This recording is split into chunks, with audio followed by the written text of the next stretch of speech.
Welcome to the Atlaran Adventuring Company. This is the world of Atlaran.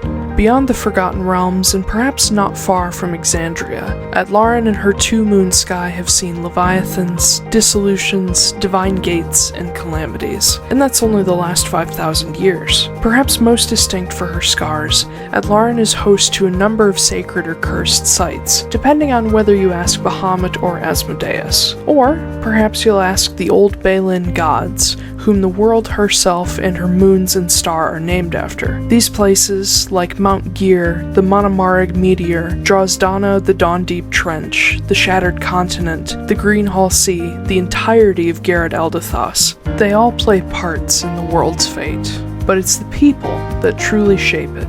And every so often, little windows of time, short glimpses into exceptional people's lives, are plucked from the midst of the chaotic centuries, and we call them stories. They're not always epics of heroism and bravery. Quite the contrary. Every hero was once a bumbling fool, or a selfish mercenary looking to make a platinum. Or, in most cases, both. And that brings us to our particular window in time, following in the footsteps of a scorned bard and her unlikely lone wolf companion. Or perhaps lone coyote is more apt.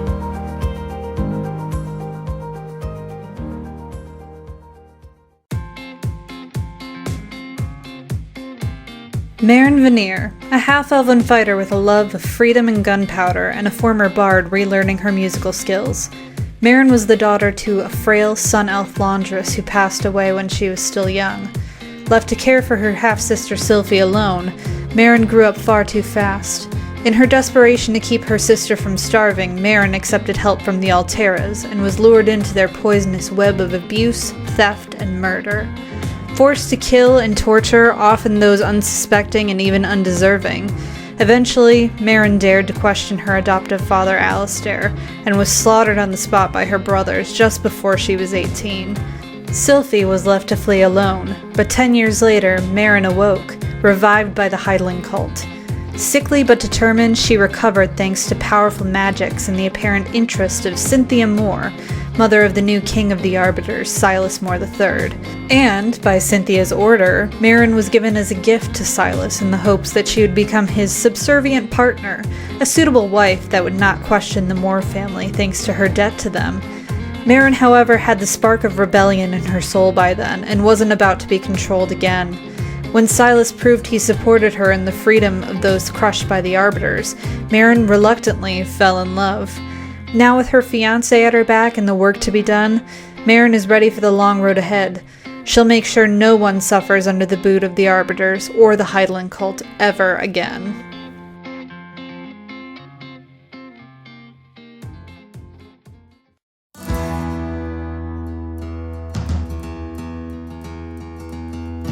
Kit, just Kit, a shifter or elusir of the Coyote Totem and mildly devout cleric of Savros, the Balin god of mischief and wanderers. Originally hailing from Amnoblin as part of a group of natives called the Manamar and Dalmaric, Kit's people have always been harassed by the Skull, or outsiders who seek to take their ancestral lands and waters. Kit's particular tribe was attacked when he was young, rendering himself and his brother Ren orphans, and forcing their tribe to flee their home continent altogether. They found refuge in Irakel, but struggled to adjust to the change from subarctic to equatorial desert. Trusting in the sacred Mount Gear, heart of the world, to watch over them, Kit's people settled in the northern savannas. But Kit never settled, aimlessly causing trouble to Skull and taking mercenary contracts to send money home since he was 15. Kit has become a person of interest to the Guild of Wardens, enforcers who help keep the common laws. Thanks to Dana Fioris, a former troublemaking comrade who eventually went straight and became a warden herself, Kit has quite the dossier with the Wardens, and rarely struggles to find work at their guild. And now, alongside Sylvie, Kit has his own scores to settle with the Arbiters, though breaking apart an organization of kidnappers and slavers would be reason enough to destroy them.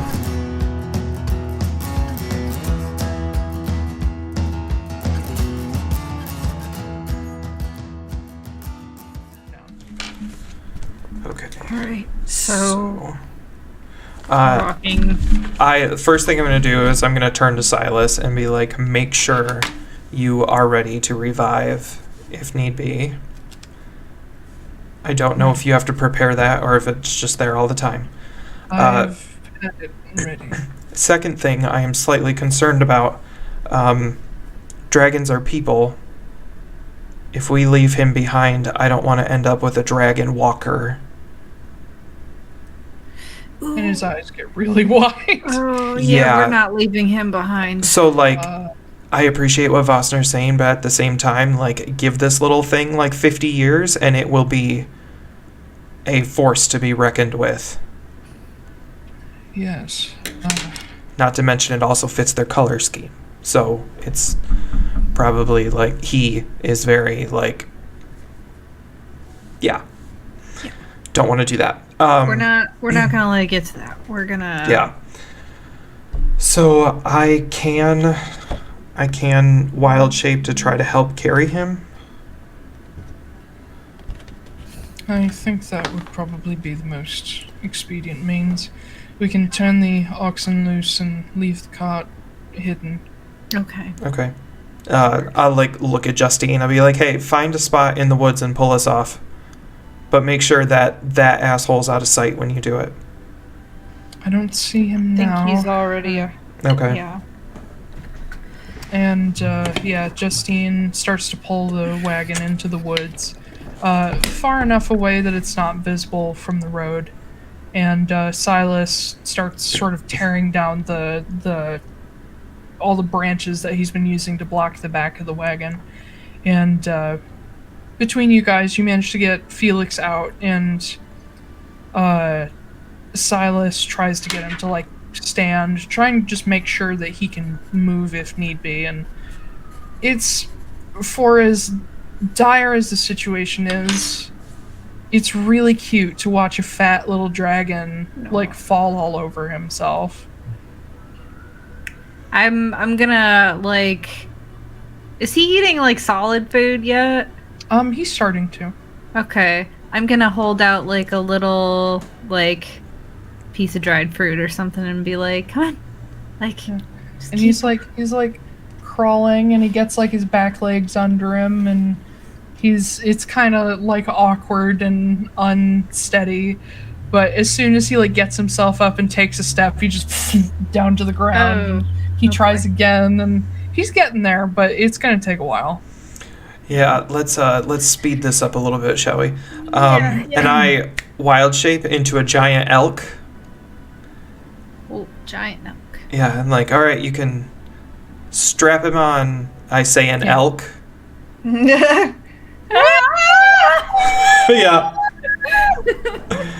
Yeah. And Sasha's like, Kit, shut up! Jeez. Yeah, but you guys managed to get Felix on his back, and sort of, you do have to tie him on to make sure he doesn't fall off, but Felix just kind of curls right up in the warm fur, and he's pretty chill. But then, let's see. Justine does summon her phantom steed. It only lasts for an hour. But she does summon it just to give herself a chance to sort of scout ahead and make sure Ithane doesn't get in you guys' way. And Silas and Marin, you're sort of minding Felix, I guess. So I can go. I imagine we've already been traveling a little bit today, so I can go 6 hours twice. It's late afternoon. Okay, so we'll only need one today, but I can do it twice a day for 6 hours, so that should cover us completely. Yeah, it should. You guys get started as Justine rides a little bit ahead to make sure that Ithane is not nearby. And every so often, Marin, you notice Silas cast a spell on Felix whenever he starts getting a little too, squiggly. And it sort of calms him down, and he sort of falls back to sleep. He's not, putting him to sleep, but he's just keeping him chill. Yeah. Are his emotions calmed? Yep. Yeah. So you guys head out. How late do you want to push into the night? As late as we can, I guess. We can probably go to the end of this 6 hours that I have. So you can probably get to midnight with that. Okay. When you find a spot to camp, you sort of pick a spot that has enough room to move around in, but not enough that anyone's going to be able to see you. Justine advises against a fire, and you spend the night kind of worried. 3 of you do watches for me. I'll go first. So who's doing the watches? I'll go middle. Okay, and Silas will do last. Okay. 17. 14. Okay. Kit, on your watch, the trees scream again, as they have been doing. Nothing untoward. Felix, you do have to, like, feed Felix in the middle of the night, but nothing crazy happens. Okay. Marin, on yours, you're a little distracted trying to keep Felix quiet. He wasn't super happy being, tied to an elk for the past the previous 6 hours, so he's a little rambunctious. But you managed to keep him fairly quiet at the cost of your sort of perception. And then Silas has a hell of a time keeping Felix quiet, to the point where it does wake some of you up early, and you kind of have to help shush him, but eventually Felix falls asleep once you guys are getting up to head out again, so he's much easier to tie down.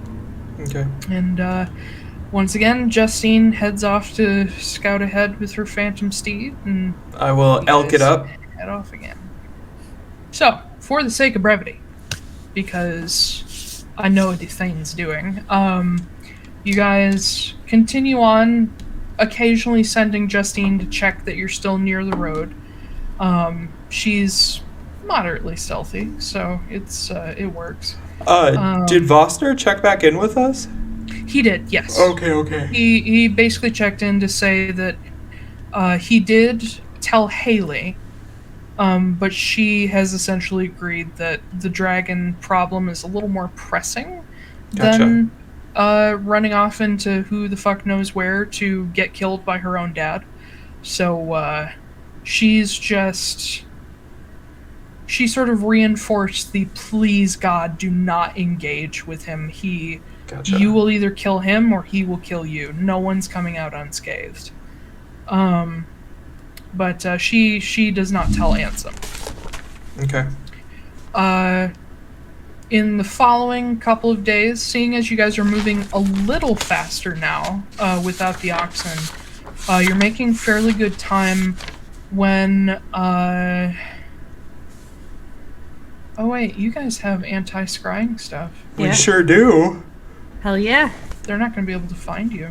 Hell yeah. The people who are supposed to come help you won't be able to find you. Oh. That's bad. I was wondering about that when Vostner was like, do you have something, an item, like... Oh wait, no, they can see Felix.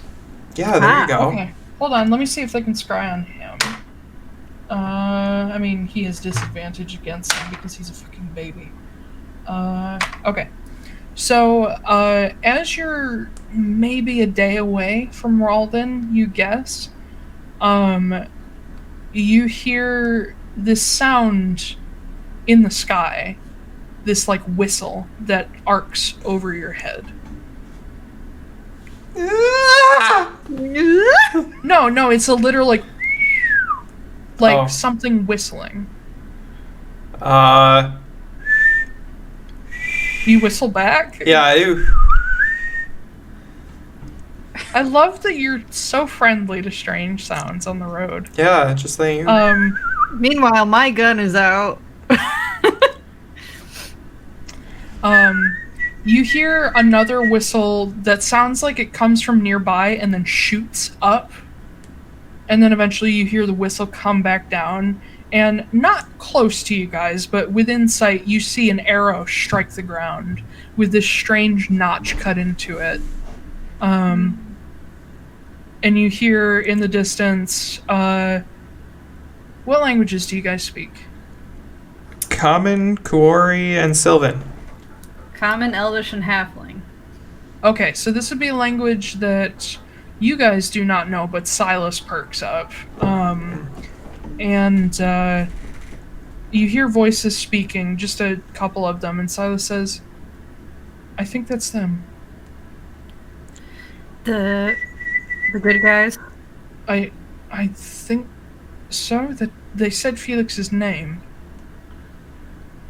What else are they And- saying? They're calling out for Felix. I'm gonna scout ahead. I'm gonna. Okay, make stealth check. I'm gonna continue being an elk. Oh yeah, the elk is trying to whistle, so he's just like, ah!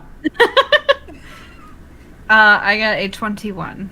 Okay, so you sneak off in the direction of the arrow, and you get there about the same time that two people in matte black armor get to the arrow, and you see one of them pull it out of the ground.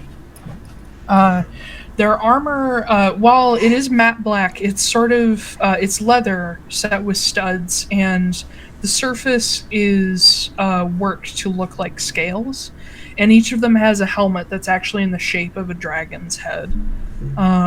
They're sort of looking around the area.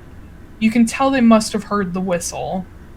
And as they're glancing around, you see one's got another one of these strange-looking arrows just setting in his bow. And they talk back and forth to each other before you hear one say, Felix! I'm going to step out, gun Immediate. pointed. Yeah. Yep. Yeah, we're just standing off. Yeah. I'm assuming you're who we're meeting? What language do you say that in? Common. Okay. The one with the bow drawn, the other one pulls his sword. The one with the bow drawn sort of lowers it ever so slightly. It says, it depends on who you are. Marin Veneer. And he looses the tension on the bow. He says, yes, I believe we're looking for you. Where is your group? They're a little ways behind. Is Felix alright? He's fine. Alright. And he sort of glances around and says, you're not far off the path. And he looks to his companion and says, guide them to the trail and stay out of sight. I'm going to head back toward the road to meet with everyone else. Before you go, Yes. we have reason to believe that the Highland cult might be looking after you guys. We know. Okay. We've met. Gotcha. Be safe, be quiet, and when you reach the trail, my companion here will show you how to get to Raulden. Do not leave the trail once you get on it. Okay. Alright. Take care. And he takes off. The other, who sheathes his sword, says, alright, let's get back to your group. We need to double time. Do you all have horses? No, we had to be stealthy, so we had to cut loose our... That's fine. We'll meet up with some of the others and grab some horses. Show me the way. And he follows you back to the group. The rest of you see as Marin arrives with this man in armor that is similar to like a black dragon design. And as soon as he sees Felix, you see his shoulders drop, and he's just like, oh, thank God. Okay. Let's see. There should be one more of you. Where's Tristan? He got caught up doing something else and got himself hurt. Shit. I was hoping... He's okay, but... Yeah. Alright, well, we don't have time to talk. We need to go. Yeah. He points at the elk. He says, I assume that's your druid. Yep. That's him. Ah! Shh.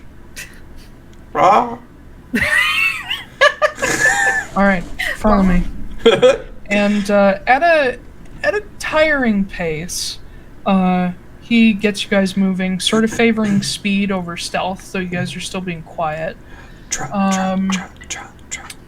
Marin and Silas, go ahead and roll perception checks. I don't get a perception check as an elk?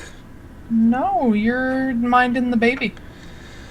I have luggage. I'm not doing anything with it. You're too busy trying to keep him balanced. 15. Okay. As you continue on through the day, and it's a grueling pace, but you can just keep up, you start to see occasionally hanging in the trees different little symbols. Oh, you're starting to break up. Idols. You're starting to break up a lot. Yeah. No! You were doing so well this whole time. No! There's robot screams. Yeah. Hold on. Oh. They're just gone. Oh. Right. Oh. Where's the ranch?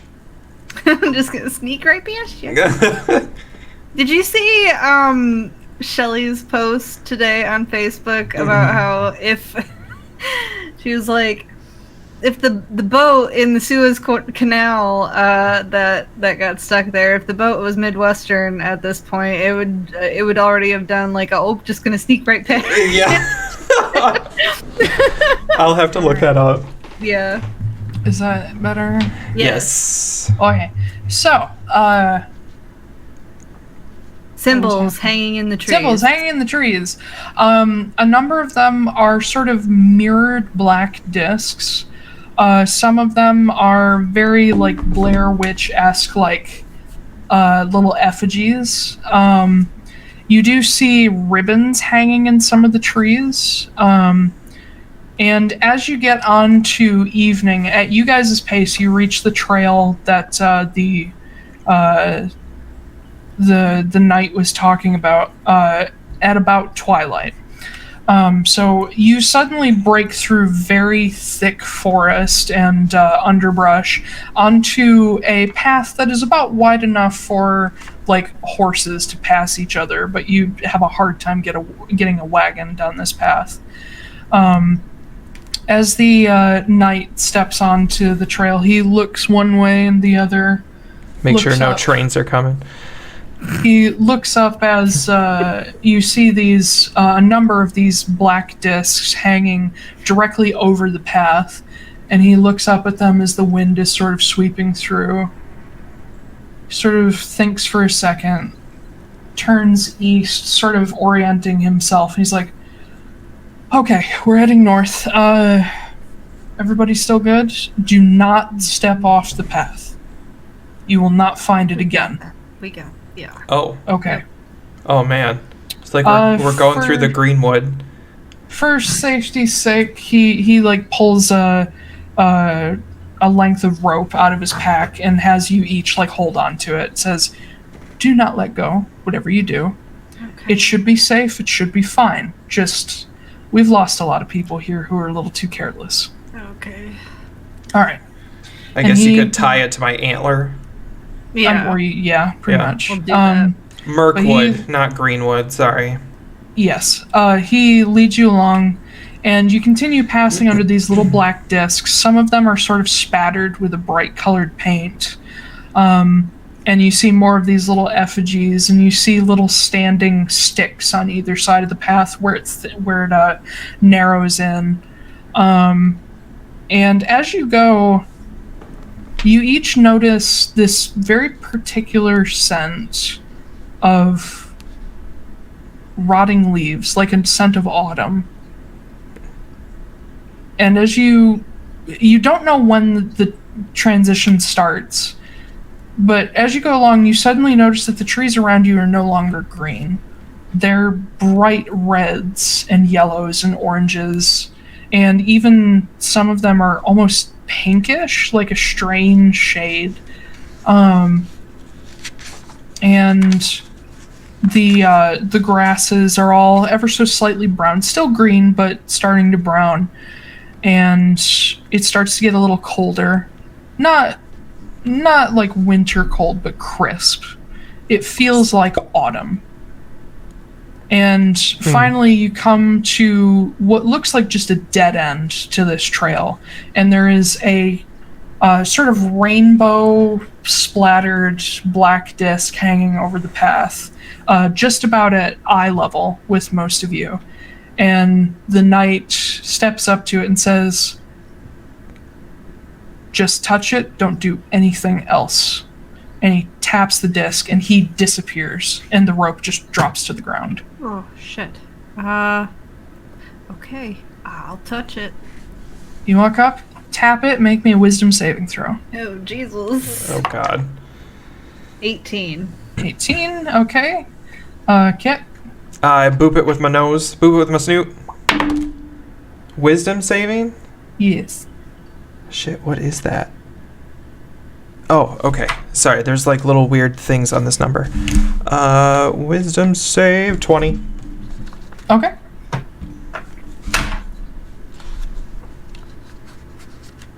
Alright, Marin's the lowest. Cool. As you each touch it, and each of you behind watches the person ahead of you disappear, as you go through Kit, your elk form is forcibly dropped. Oh. But Marin, before we get into that, you tap the disc, and you see the world around you go dark, and you're like, okay, this is some kind of teleport. And you're waiting for it to light back up again. Oh, no. And you kind of glance down. You're still... It's kind of weird. Like, everything around you is solid black, but you're still lit up. And you look down at yourself, and you realize... your hands are smaller. What? And your clothes are different. Oh, no. And you don't have any shoes. Oh, no. And as you look back up, you see in front of you, you feel yourself sitting on something soft. And you see in front of you, as everything goes dark around you, you see a door creak open. And you see a very familiar face poke in. You see Raulden. And he looks in, he's like, "Are you awake, kiddo? Uh-huh. Come here, come on." I get down off the bed. You are pretty short. And to the point where, like, you have to, like, slide down off the edge of the bed. And as you go toward the door, you can see off to the side another bed and a sleeping, smaller form in it. And Raulden pushes the door open a little further to let you come out, and he closes it behind you very quietly. He leans down, picks you up, and sort of settles you against his side and makes his way down the hallway. You can see as you pass windows in this very familiar house, very ramshackle but comfortable, you can see it's just dawn outside. And it comes to you that, oh yeah, Raulden promised to take you fishing today. And he just carries you out and sets you down on the edge of the table. Your mom would yell at him if he saw you sitting on the edge of the table. And he kneels down in front of you. He says, "Okay, so where are we going today? Are we going to the East Beach? Are we going to the cliffs? Where do you want to go?" Beach. Okay. And he goes and picks up this little small fishing rod that he made for you. Whether or not you liked fishing all that much, you know that Raulden loved it, and so it was sort of one of the things you guys got away to do together. And he brings that over for you. He gets his, and he brings this little tin box that you know he packs his lunch in, and he brings a little tin box for you too. And he goes over to the door. He actually brings you your shoes, and he helps you tie him, even though you know how, he still does it. And he's like, all right, it's a little early. Why don't we stop by the cafe on the way? Don't tell Mom. And we'll get something good for breakfast. Yeah. Okay, come on. And he takes you by the hand, and you guys sneak out of the house, out onto the streets of Moore's Rest, the suspended sort of boardwalks in between the cliffs. And you guys make your way to the cafe that's open fairly early, where he gets you pretty much anything you could ask for. At this age, you weren't really thinking about money, but when you were older, you realized he always spent way too much on you. Yeah. You get breakfast together, he gets hot chocolate for you, he gets coffee, and you head out to the eastern sandy beach of Moore's Rest to find a dock to go fishing. And somewhere along the way, walking this very familiar route, it comes back to you, I'm not 7. He's dead. What's happening? I'm gonna stop. And your hand slips out of his, and he stops and turns back. He's like, what's up, Mare? I can't go with you. Why not? You change your mind? You're dead. I mean, you sort of... I don't think so. Why don't you think that?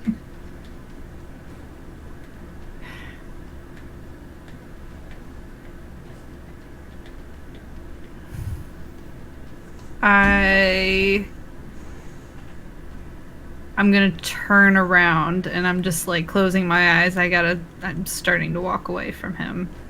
Like willing myself to walk away from him. Okay. You turn away and start walking away from him, and you hear him go, Mare, hey. And he follows after you.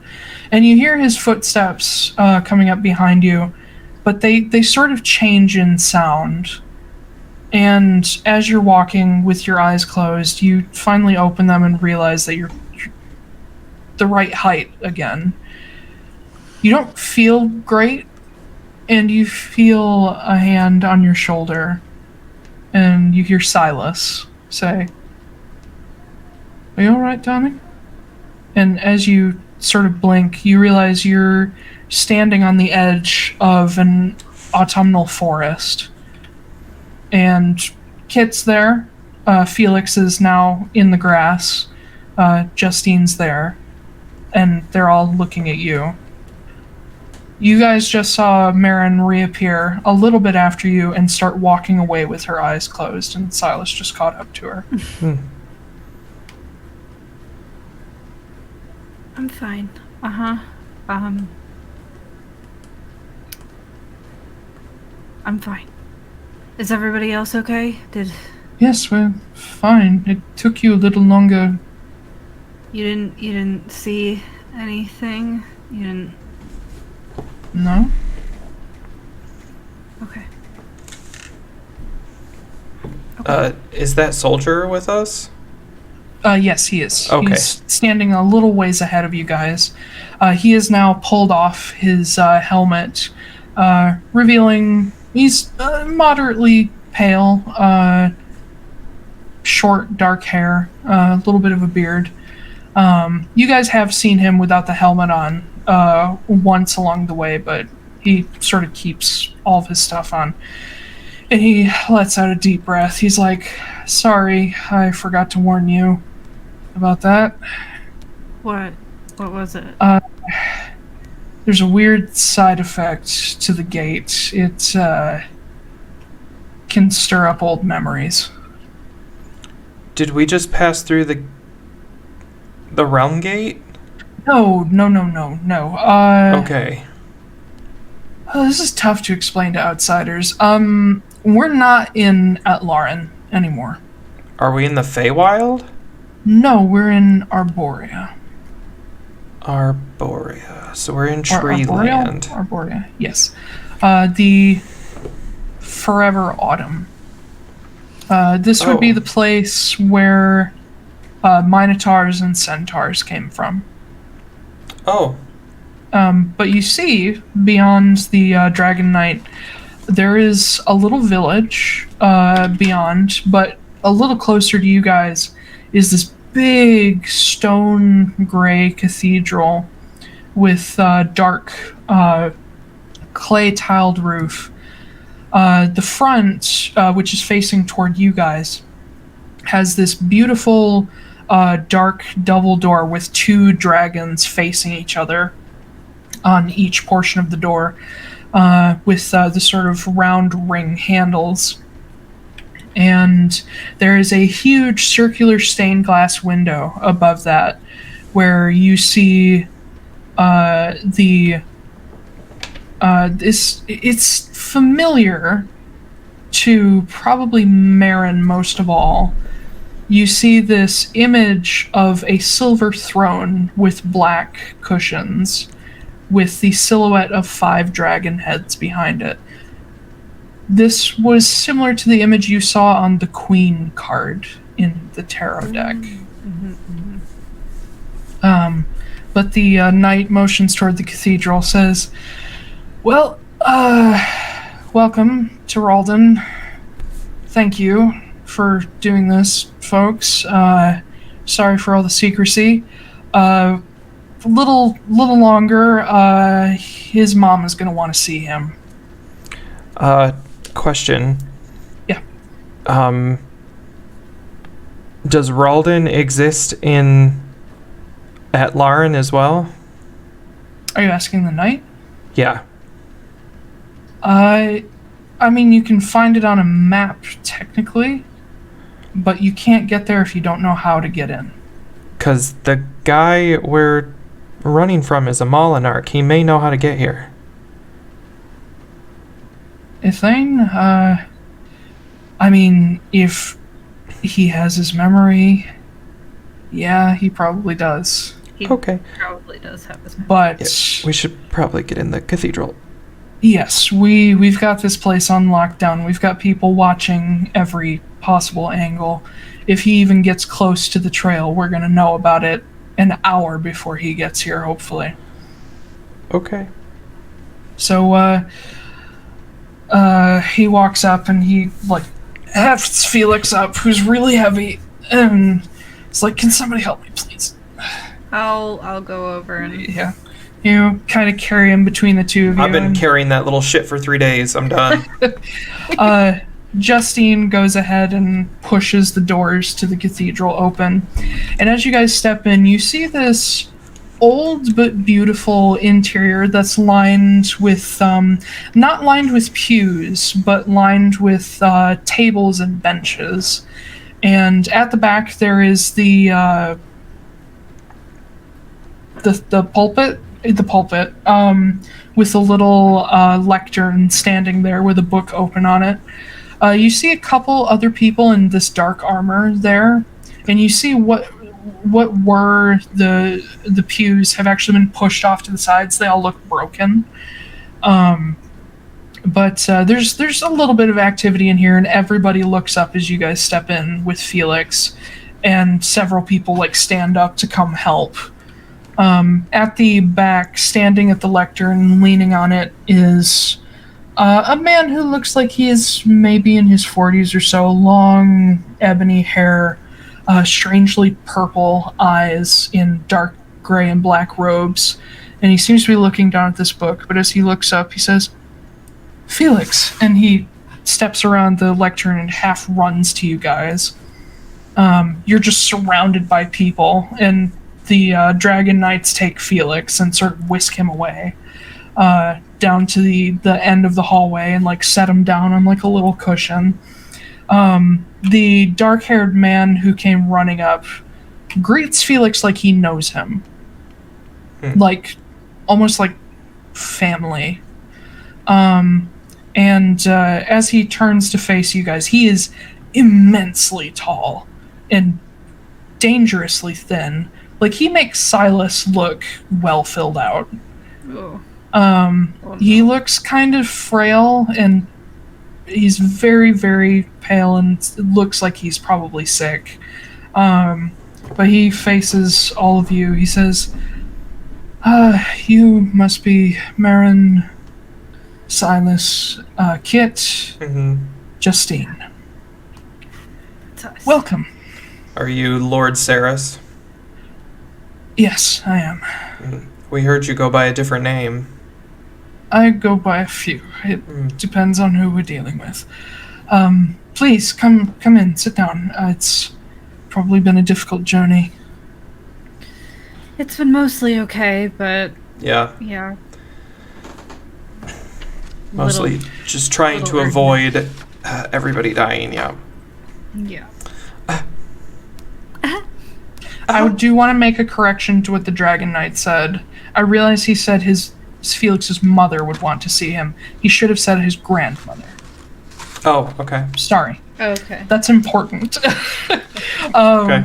But yeah, you guys make your way in, and some of the Dragon Knights clear off a table for you guys. And as people are tending to Felix in the back, Lord Saris sits down with the four of you.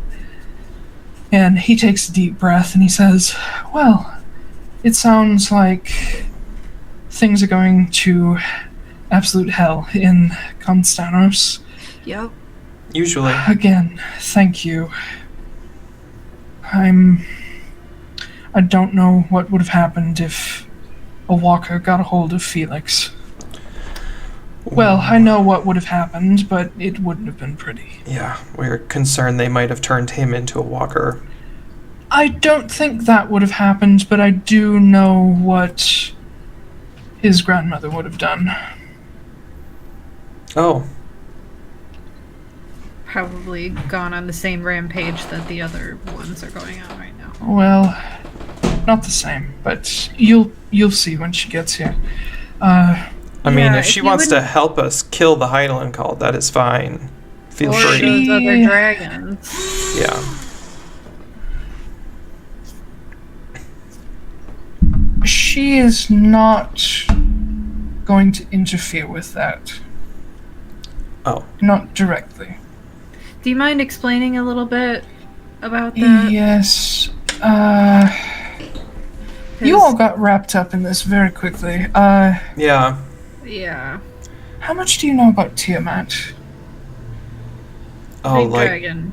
Yeah, he's dragon. 5 heads. And Justine points up, and you guys all look up and realize that there is a mural of a black dragon with purple eyes up there. And he says, yes, that's one of her forms. Cool. Alright, wait, I'm sorry. Are you telling me that this baby dragon is the grandchild of Tiamat? Yes. Oh. Wow. So we just thought it was a dragon. Cool. Awesome. No, We were just taking a god across the country. It's fine. Well, he's a demigod.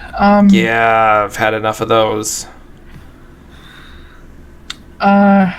I apologize for all the secrecy, but it was needed.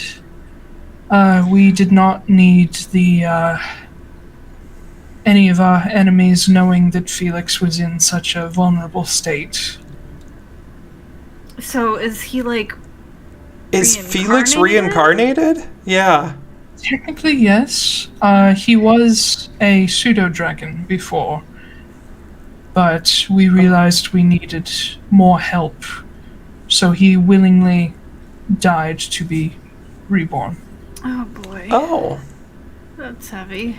And Constanos needs his help as well. I'm not exactly at my best at the moment, so I can't really offer any of my help.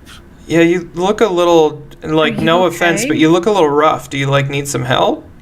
I was in a difficult fight recently with the Order of Ivermain. I'll be fine. It's just going to take a very long time before I'm back on my feet. I look at Silas and I'm like, is there anything that you can do for him? Maybe. And he turns and says, could I... And Lord Saris lifts a hand. He says, I say this with the utmost respect, but there's nothing you can do for me. You never know. You never know. We got some pretty powerful shit. Please, by all means, try. And Silas reaches out to touch his shoulder. He's gonna do a third level Cure Wounds.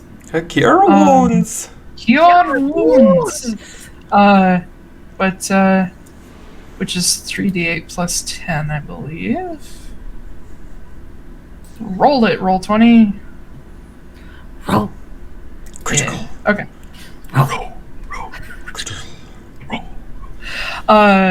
He casts a spell, you see it go off. Nothing changes about Saris.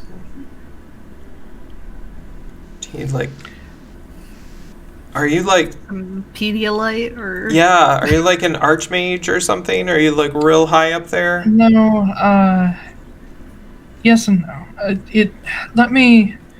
Oh boy, this is hard to explain to new people. Yes. Do you all know of Mavari Koligaiko? Not the young one, the older one. We know the younger one. Well, her grandmother, was a champion of Tiamat, and so Tiamat gave her Felix as a companion. Oh. And over the past 50 years or so, he's continued to serve the Koligaiko clan and Raulden alongside me. We recently realized we needed more help than what a pseudo-dragon can provide, and he was limited by his form, so we decided to send him back to reincarnate into an actual dragon. Tiamat has been waiting for him. We were not able to get the egg here. There was a mishap with teleportation. His egg ended up in Constanos. We had to hunt it down. And so now he's here, and hopefully he'll grow quickly enough that we can get his mind back up to speed. Tiamat is looking over Raulden at the moment. She's aware of the problems going on around us, but being a god, she cannot directly interfere with anything because of the Demiweir. So currently, I'm standing in Felix's stead till he can take over, and then once he has taken over, I can go and properly rest and do my job. And he sort of glances around, says, I typically don't introduce myself. I'm called Isayomat Atara. I've heard that name. Yeah. Make religion checks. They were saying... Oh, shit. I forgot. Nat 14. 1. What did you say, Wish? 14. 14. It's common enough knowledge that you would be aware that Tiamat and Atlaran are married. And they have two majorly known children, Alsana Atara and Urseomat Atara. They are both gods, lesser gods, on the level of, like, the other gods' children. A little bit, about even keel with the Titans. Urseomat Atara is best known for, during the Calamity, he protected Garrett Eldathos from being affected by it. Other than the fact that everybody believes Garrett Eldathos floats and therefore wasn't bothered by rising sea levels, no hurricanes, no crazy weather, no strange natural disasters happened in Garrett Eldathos because of Urseomat Atara.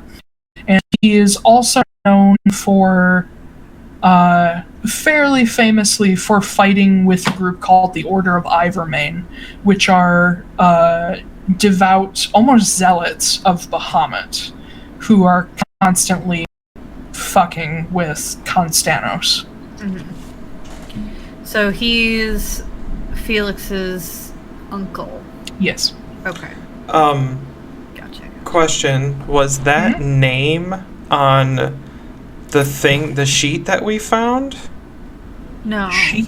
for the walkers? No. Okay, I'm just You're double checking. thinking- You're You're thinking of Avery. Possibly. I knew there was It an was- A1. It was like his name was mentioned when we took this job, but I don't know if we. Yeah, I don't know if we really checked to see like. No, you're probably thinking of Arza or Avery. Okay. It doesn't have anything to do with what. Okay. Just making Nope. sure. It's Amnoblin stuff. Yeah. Okay. All right. So we've got all these. You know, when we started doing this, I did not expect to be running into so many gods. Yeah, we just know an absurd amount of gods now. Yeah, Well, like to on a be- personal level. Yeah. To be fair, we're everywhere. Yeah. Yeah. No. You're always watching us when we're sleeping. You know when we're awake. No, we're not omnipotent. That's a myth. Oh, okay. No offense, but I would like to know less of you. But Yeah, what I'm are we up sure to? Like you're- 3 or 4 now? Understood. I'm sure you're great, though. 5, Well, 6. Never mind. 6. gods, especially the greater gods, for all the good we and they try to do, there's so much going wrong all the time that it's difficult. I try not to meddle in the affairs of mortals, but there are things here in Gerard Eldathos that I have to tend to and look after, and I trust the Collegagos, and if they decided to trust you, then I'm sorry you're involved, but your involvement should end here.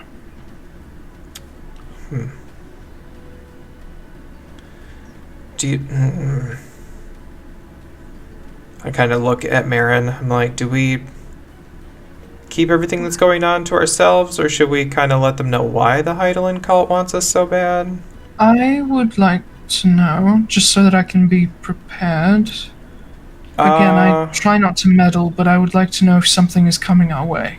So... I don't know if anything new is coming your way. Well, yeah, I may have... Do you know about the goose? Oh my god. What? The goose doesn't have anything to do with this. No, but I used the It's goose. fine. I used the demi-goose. His name is Ted. I had him steal the Ordenhide from the Heidelin cult. Oh dear. No, it's okay. I got it back. Kenna has it, but You... oh no, you're oh, fuck. I love doing this to people. Do you know of him? The one who's fucking the world up The goose? currently? No, I'm talking Oh, to Kaligago over here. Or no. Ursa, whatever his Atara. name is.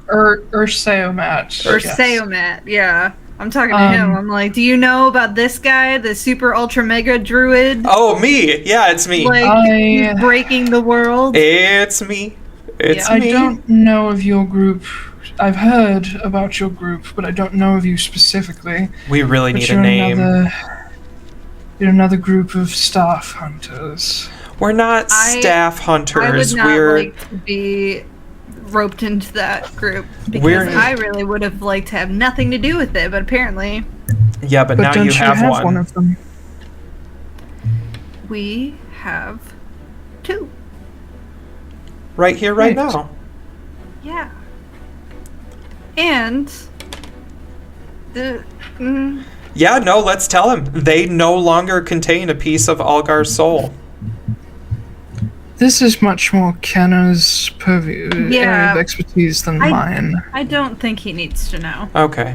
Well, I appreciate the heads up, but I think I'll talk to her if I need an update. okay. She's I think- man, she's having so much fun with Senna though. So, I'm sorry, what? I love Oh, doing gosh. this. This is my favorite thing to do. Senna, as in Yes. the goddess Yes. of knowledge, ghost, Senna. Yeah, Senna is the one that purified the staves. That's both surprising and not surprising. Right? She's like not terrible. Respectfully, I think the less you tell me right now, the better. Okay. I have a continent to look after. Yeah. Well, watch out for the goose. If a goose shows up, just feed him egg rolls. He's really nice. He's gonna have some weird markings on his face until we find someone to take the Ordenhide, but yeah. I'm aware. I've met a few. Geese? You know if we're... No, a few others who have been in contact with the stones. Oh, okay. Do you know if we can teleport via plants from here, or are we going to have to go Oh, I was gonna ask that back actually. into... Oh, okay. This is not the same realm, so you will have to leave Raulden, but then you'll be back in Atlaran and you can teleport from there. Yeah. Am I going to see weird stuff again when we I leave? apologize. No, not when leaving. Okay. And if it's happened once to you, it's very unlikely it will ever happen again. Should we be staying here to help you with the thing? Or do y'all got it covered? I would like to say that the Order of Ebonmain would be able to handle him, but I don't know if they can. When is Grandma due to come here? Sometime today. You know, I think we could probably stay until she gets here. Okay. Because, like, I You're- feel pretty good it's- about Ithane versus Tiamat, but... It's, I mean, it's already evening. I would feel terrible to turn you out of here in the middle of the night. Okay, we can stay. She may be a bit late, but she should be here sometime tonight. Please, make yourselves comfortable. Our food is being made as we speak. And respectfully, Kit, please mind yourself around my mother. Oh, yeah. I'm so polite. Like the nicest person ever. Please. Does she have a sense of humor? She has a sense of humor. Ooh, I like the sound of that. Only one of the heads has a sense of Yeah, only one of the heads. Please, for your sake. I'm the super high elder druid. I'm like I know you're pretty type, powerful. Kit. Listen. I turn to Silas and I'm like, have Revivify ready. If there's anything left to revivify. Yeah. Yeah, I don't think Revivify can restructure a soul that's Roasty toasty princess. Yeah, but Urseo Matt says, just please, just mind yourself. Yeah, no, I've talked to plenty of dragons. It's cool. I've been a dragon. Kids, please. He'll behave himself. It's fine. Yeah, no, I'm totally cool, bro. I remember what happened last time someone like you met her. It was not pretty. What happened, just out of curiosity? Have you ever been to the Nine Hells? Not recently. Well, if you don't want to go there and be put through a gauntlet for her amusement, please mind yourself. Ooh, that sounds fun. No, it's not fun. Not fun. Just gonna... It's not my responsibility. And he stands up and walks away. Kit, I swear to God, if you get yourself Which sent god? to the Which god are we swearing to? One we know or one we don't all know? of them. All. Wow. Yeah. Is there like an ocean around here? Ocean? You are Anybody? thoroughly landlocked and also in Arborea. Okay, fine. Yeah, you wouldn't be able to contact Tuldonos anyway, I don't think. All right. Well, you can from another plane, but Do there- do they have like a pool of water, like a saltwater pool of water? Nope. They have a fountain that I can go lay in. There's a small, like, bird fountain outside. Perfect. I'm gonna go sit in that Yeah. and be like, hey, tall Dunosty, you up? ASL. Do you cast a spell to do that, or are you just I don't have one. texting her? I'm just texting her. You would not get a response. What if I look at the pool of water and I'm like, Maz, I need to talk to you? Nope. Man, I thought I had this fish on speed dial. Nope. It Okay. depends really on what you need, but What if I conjure an absurd amount of water? are you gonna just Jumanji the place? I mean, I could. How much water can you conjure? What is your intent? What do you need? So my intent. Hang on, let me check my notes from the last one. My intent is to reach out to her about removing the curse from the Ordenhide.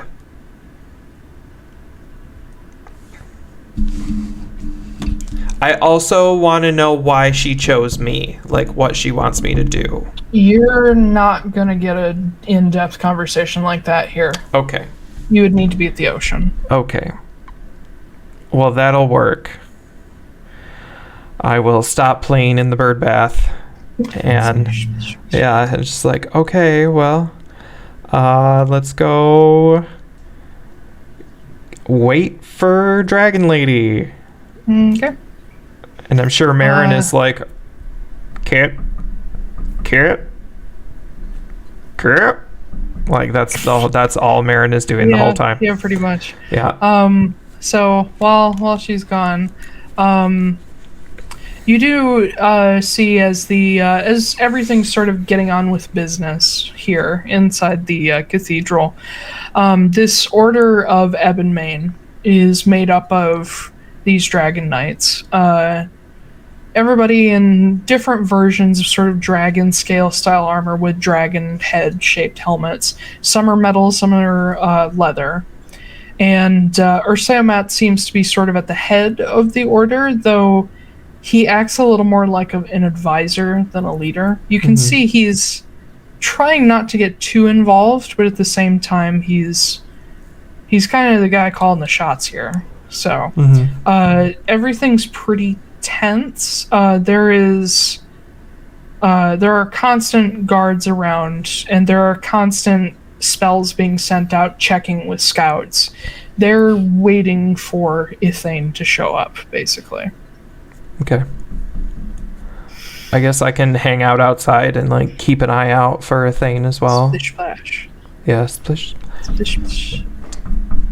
Hurry back on. I'm just doggy paddling through the bird bath. Oh god. I don't want to do the thing without both of you here. No, it's okay. She'll be here soon. Oh my god. Wow. No, so like here's the thing. For some reason, and I don't know why this is happening, anytime anybody ever does a name adjustment, I immediately go they them pronouns. Oh, I gotcha. And so I'm like automatically doing it without meaning to. It's weird. Who does they them pronouns? So anybody who goes through a name adjustment, I immediately switch to they them without thinking about it. And so now every time I talk to somebody, they're like, does Astrid use they them pronouns now? I'm like, no. Like, just me. I was telling Sam about it. Oh, okay. And I kept saying they, and she was like, do they go by they now? And I was like, no, it's just my brain, like, being weird. No, that's okay. I mean, I don't mind. No, I figured you didn't, but it's just like, I was like, okay, it's they, them now, like, even though it's not. Sure. Yeah.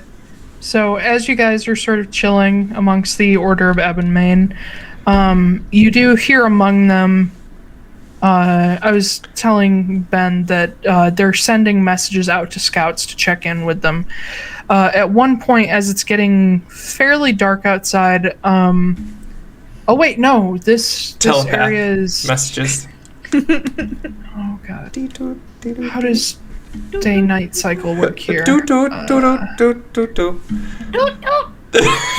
how they all communicate. There's the woods are full of people. So, in Raulden, because this is not straight up Arborea, it is a side area of Arborea.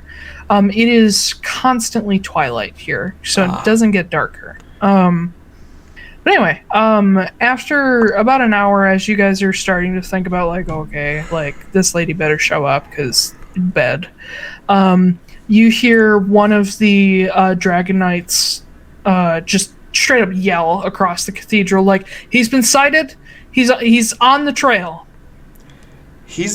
I've seen a sighting? I've seen a sighting! Oh my god. Okay, everybody, fucking prep. Prep now. Are you ready, Marin? Everybody's yes. I whip out Flameheart. Yeah, whip it out. I whip out my old staff. I'm just like, I guess this is what I got. You have plenty of stuff that you can use still. You're still badass. Oh, I know. I'm still fucking badass. We all know this, but yeah. Silas and Justine also get their weapons. Justine has Bull's axe on her shoulder. Is Kelley still in staff form? No. Ooh. You do not see Silas summon it into a weapon. It remains a ring. So if he's on the trail, I am going to get ready to cast a spell, like, as soon as we know he's in. Oh, so you guys are going outside to where he should appear. Yeah. Yeah, I'm fucking ready. I would like us, I would like to say to Matt, like, I would like us to try and do what we can non-lethally first. That would be preferable. We're locking down the cathedral. There'll be a couple outside, but we need to bar all form of entry. I don't know if he wants the lot of you or he wants Felix. I don't know either. But I do have, if we do have to kill him, I do have a scroll of gentle repose. So yes, you do. We can preserve his, I'm saying this to like Marin and them too, like, I can preserve his body for 10 days to get to somewhere else where we can keep him safe, so that once his tether's gone, we can resurrect him. Right. Or reincarnate him or whatever, but the scroll lasts for 10 days, and then I have 10 days after that to resurrect him if need be. Yeah. So, well, if he dies, at least we can keep him together. Let's make sure we're not going to ash him or anything like that. Yeah, I shouldn't light him on fire. I didn't prepare any of that, so should we be okay? I mean, I'm more worried about you lighting him on fire, honestly. Yeah, I'm going to try not... Well, I mean, he's not going to turn to dust if I That's don't have true. anything that powerful. I can't do anything like that either, so... Yeah. Okay. So you guys head out of the cathedral before they bar the doors, and you head out to the area where he should appear. There's a couple Dragon Knights here with you, but they've got crossbows ready, and you can hear them. You can hear somebody yelling out sort of updates every few minutes that he's past the third mirror, he's past the fourth, he's past the fifth. And as they announce that he has hit the 10th, both of the Dragon Knights lift their crossbows ready. They're not going to shoot immediately, but there's sort of a pause as everything goes quiet. I pull a cocoon out of my bag, and I'm just like, I've got it in my hands, I'm ready. And I talk to Flameheart. I just kind of, like, say in my mind, like, you ready, buddy? Ready. Okay. Man, this is like a bloodthirsty little spirit.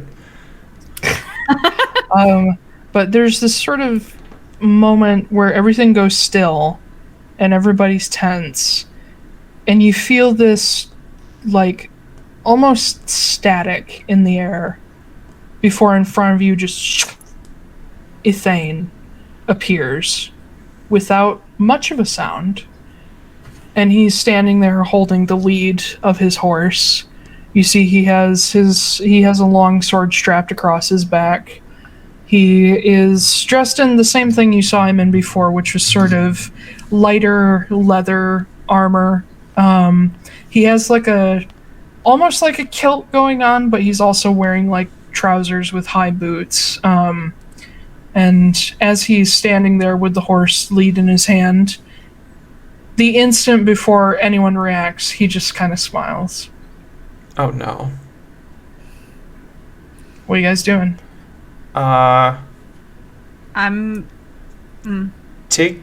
Get out of here. Get To who? to Ithane. It's like, go. We don't want you here. No. That is literally what I'm doing. I'm just like, get. I This step is forward. romantic. Yeah, I Like, step get. forward. I step forward and go, Ithane, do you know who we are? What? Molly. It's Ian. I know it's not. I know someone you're close to. Good for you. Listen, I'm not here to cross swords with you folks. What are you here to do? And he looks at Kit. He says, I just need that crystal. Oh, you mean that crystal? Mm-hmm. Oh, well. You can't have it. That's a shame. Is it a shame? Is it? Yeah. Okay. We literally can't give it to you. We don't have it. Fuck. Just tell him. Yeah, no, let's just, why not? We don't know. Thanks, He doesn't dog. know where. He doesn't know where. There's like two people in the world that could possibly have it. The confident smile kind of falters a little. He says, really? No, obviously we have it. He's gonna figure it out, like, when you don't use it in battle. Yeah, but at least we're fighting him.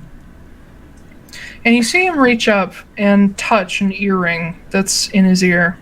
Oh, he's talking to Kyla. Shit. He says, Oh, it's still in Haven. Ah! I messed up. yeah, you did. And he smiles Fuck. and says, well, she's close enough. I'm sure she can get it. You folks have a good night. And he turns and starts heading for the tree line. And then he stops partway and he says, they don't have... And he turns and looks at the rest of you. He looks at Marin this time.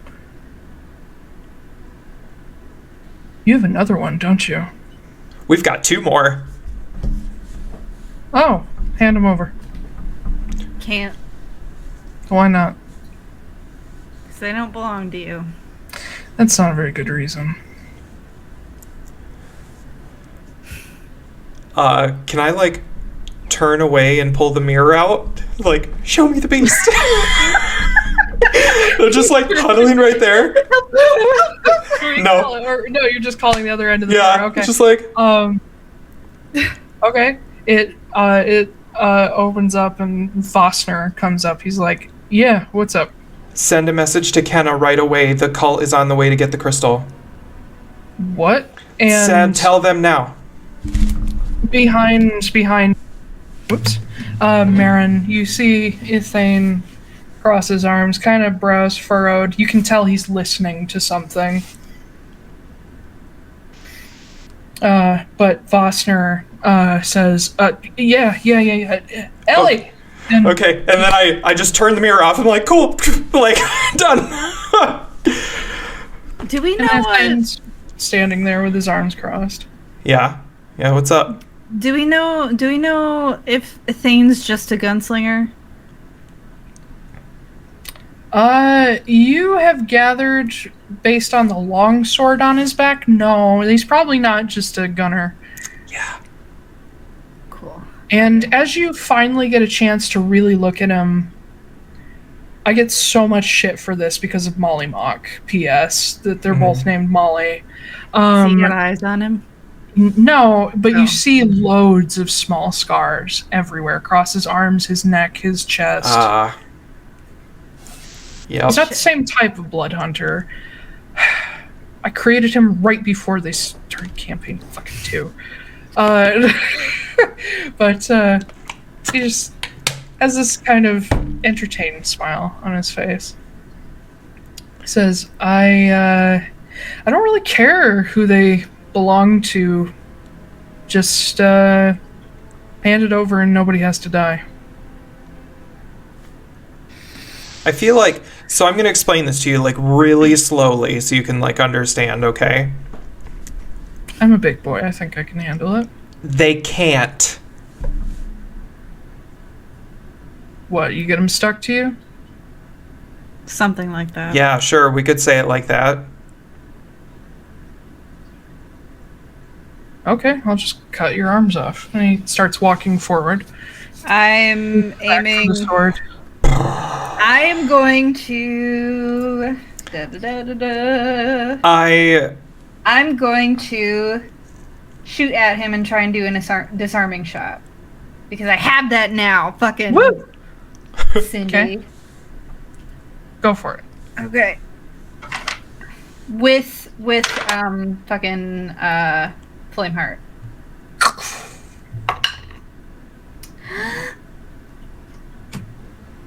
That was a natural one.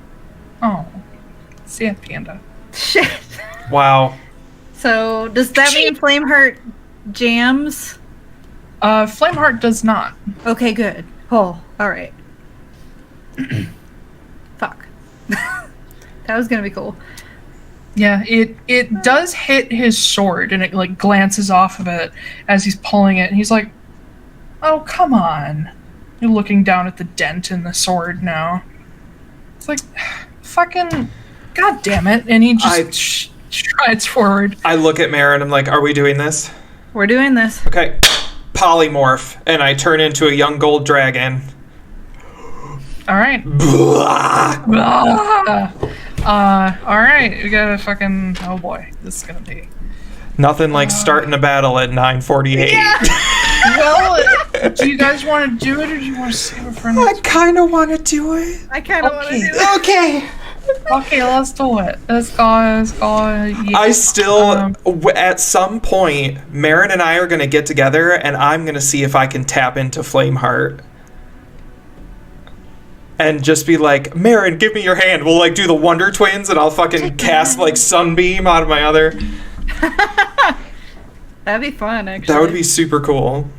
I mean, you know where my little tad is. I do, You I can just, do. like, smack my back. Yeah, just like... Like, yeah. Mm-hmm. Yeah. Alright. I didn't expect a fight to happen here. Are we rolling initiative? Yeah, hold on. Hold Okay, on. no, take your time. I'm going to leave us on the main screen until we get to that. I need my... I'm so sorry that I totally just was like, I maybe he'll leave us alone. Can't if he believe knows you did that. I was just like, he'll leave us alone. He doesn't know where You've it is. done but it then- again.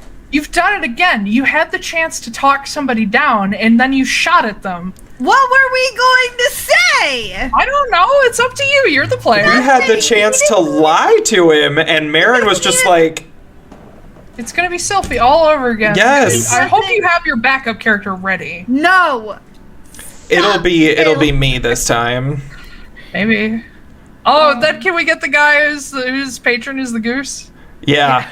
Actually, that would be fucking hilarious, and I It would love be that. Amazing. They give me a great way to put you in, too. My patron is the goose. To be like, I am the goose champion. Known as... champion, defender of the goose. I'm the Fuck goose off. champion. My name is Turducken. I wanted to talk to him initially, but like... I mean, you've still got a chance to talk to him. You just gotta talk him down from killing you. Yeah. Molly's he's a reasonable man. He's a bitch. Well, he didn't even seem to know who he was. Or if he was lying or something. So there's it's like, a key to that somewhere.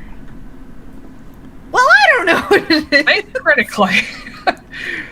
What? I said think critically.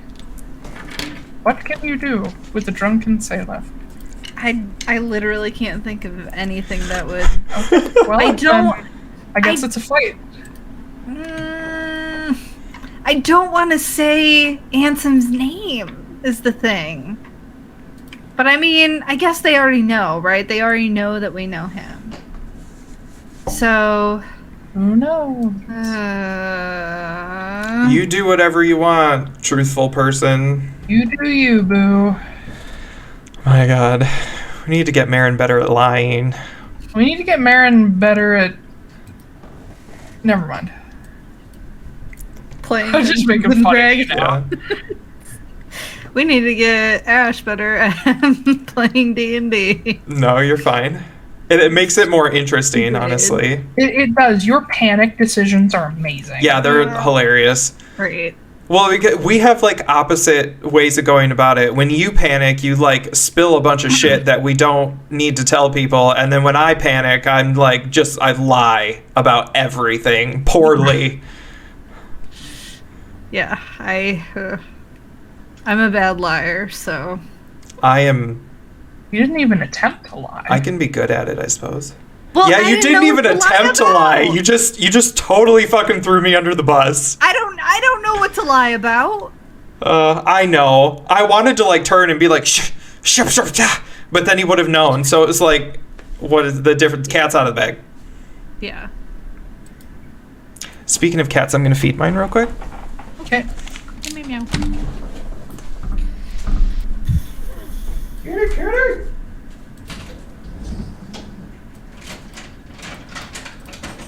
I feel really bad. Why? Especially if someone dies, I'm gonna feel like... Durr. Dur.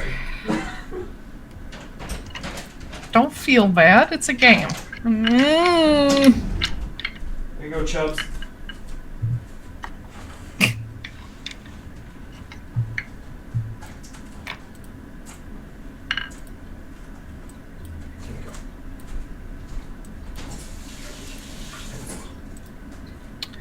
And map. Good jumbles. There we go. We got a map. Okay, the cat has been sauced, so it's good. Awesome. All right, we're on the battle screen. And just to show you what Ethane looks like. Oh, he's huge. Scary man. Nice. He's a little older. He's got some gray. Scary. He got a horse. Yeah. He got a horse. It's man, I had a cool spell that I wanted to do, and I polymorphed before I could do it. You can. Yeah, I want to retcon if that's okay. Yeah, that's fine. So I'll cast a different spell instead of polymorph. Is that okay? You can do it on your turn. Okay, all right. You guys. Yeah. Okay. So initiatives. Oh yeah. I got Oh. 24. 21. Damn, we going first.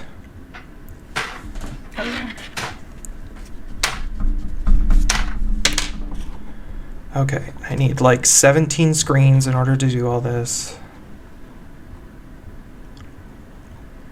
Reading 5. Wait, is this a beast creature? Form of a beast. Oh shit, it has to be a beast? That's dumb.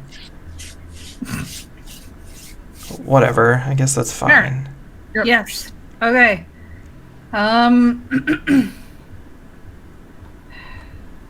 If I were to talk to him, that would be my action, yes. Depends on how much you want to say. For something that's like, a quick couple words, that's a free action. Okay. I will say, we know Ansem. Okay. And see if he reacts at all. Ethane, as he's got his sword in both hands, he looks at you and says, yeah, he's famous, and he just keeps moving forward. He doesn't Alright, know cool. who he is. Well, I'm shooting at him with Flameheart again. That's better. That's 22. Yep, that'll hit. And hold on, I gotta pull out my special stats for Flameheart. Special stats. Special stats. Special stats. Oh, but fucking balls. Okay, and then a d6. Okay, so that is 11 points of damage. Okay, got it. I rolled a 1 on my d10, so fuck. I have 2! I have 2! Ha! Okay, Don't forget about Sorry. your extra flame heart damage as well. I did. Yeah, Okay. it was 11 with that. Okay, that one is probably also going to hit. It's a 31. Yeah. Yeah.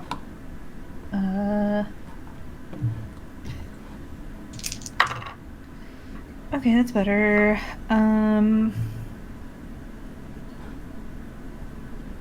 19. Okay. And then... So, you take a couple shots, and, are you doing this just with Flameheart, or are you doing it with both? Just with Flameheart. Okay. Yeah, because I rolled the additional damage. Oh, okay. So, the first shot catches him, just on the top of his shoulder, and the second one sort of in the side, and you see him slightly wince, but not enough, not as much as you would expect. Like, it's not like it's not hurting him, but it's like he's ignoring the pain. Yeah. And then I'm going to... I'm gonna look at Silas. Concentration. I'm gonna look at Silas and I'm just going to be like, now's the time to show off those new abilities and give him bardic inspiration. Okay. Next in the order is Ethane. Oh shit, he was Yeah, high. just a little bit higher than Kit. So as he's striding forward, Marin's the one who's been talking to him, so he's coming toward you. And as he lifts the blade up, this beautiful, super long sword, almost on the verge of like a claymore, like it's just shy of a great sword. He lifts it up and just brings it down in this huge arc, like he's trying to literally cut you in half diagonally. Let's see. That'll be a 20 to hit. Yeah, that hits. And that'll be an 18. Yep, that hits. I grab stuff. Oh shit, I need the Blood Hunter stuff. Blood Hunter. He's my world's version of Geralt.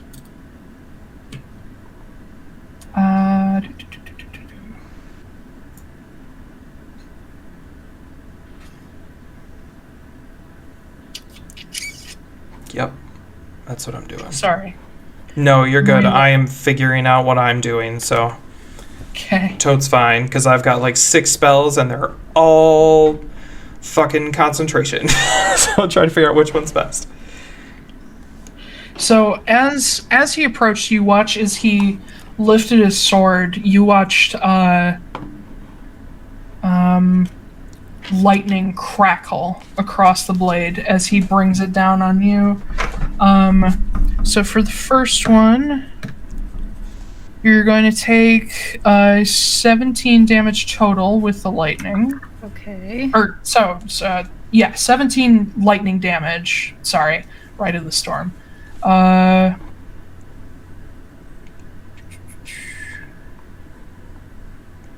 And at the same time, man, I just can't help doing the same things to you that Matt does to Ford. As he does this, as the blade slices across the front of your chest, you feel this burning in your chest in like a circular pattern, and this red glow comes off and then sort of fades away. On the second one,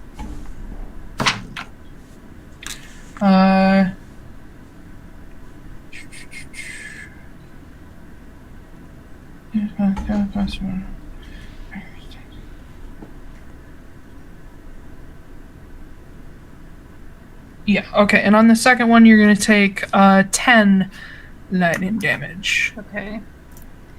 Sloosh, sloosh. When he does this, I'm going to kind of clutch at it. I'm going to clutch at it for a second, and then I'm going to look back up at him, and I'm going to go retaliate. And immediately the red triangle on your back lights up, and much stronger than when it struck Silas, this just cocoon of fire comes around you. It almost singes the people on either side of you, and just decimates, or attempts to decimate, Ithane.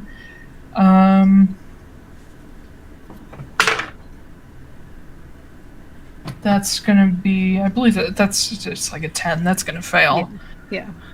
Okay. Okay. So that is going to be 23 points of fire damage.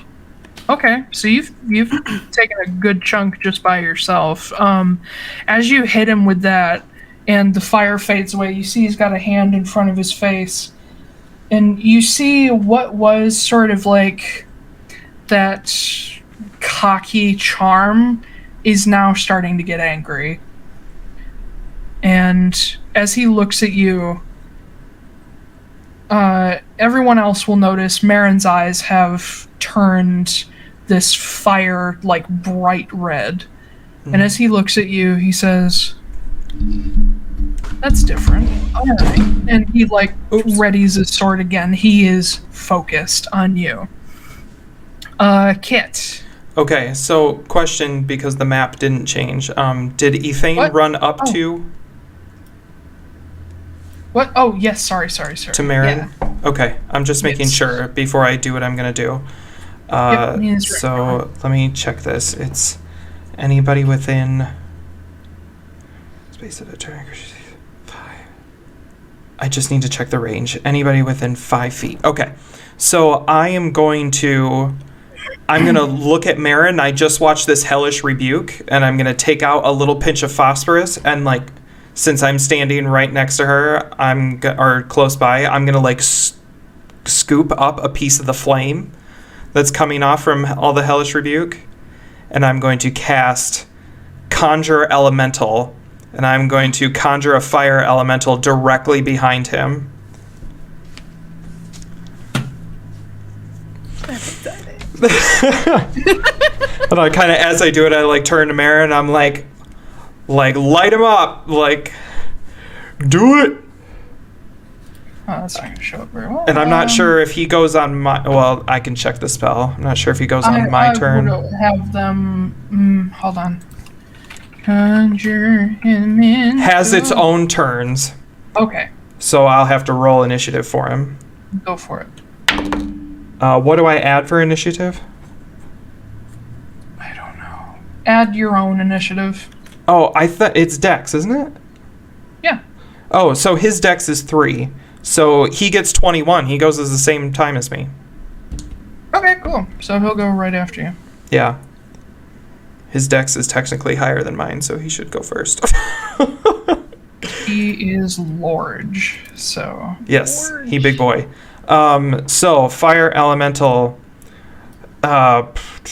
Elemental can enter a hostile creature's space and stop there. The first time it enters a creature's space on a turn, that creature takes 1d10 fire damage. So that when I start his turn, it'll do it.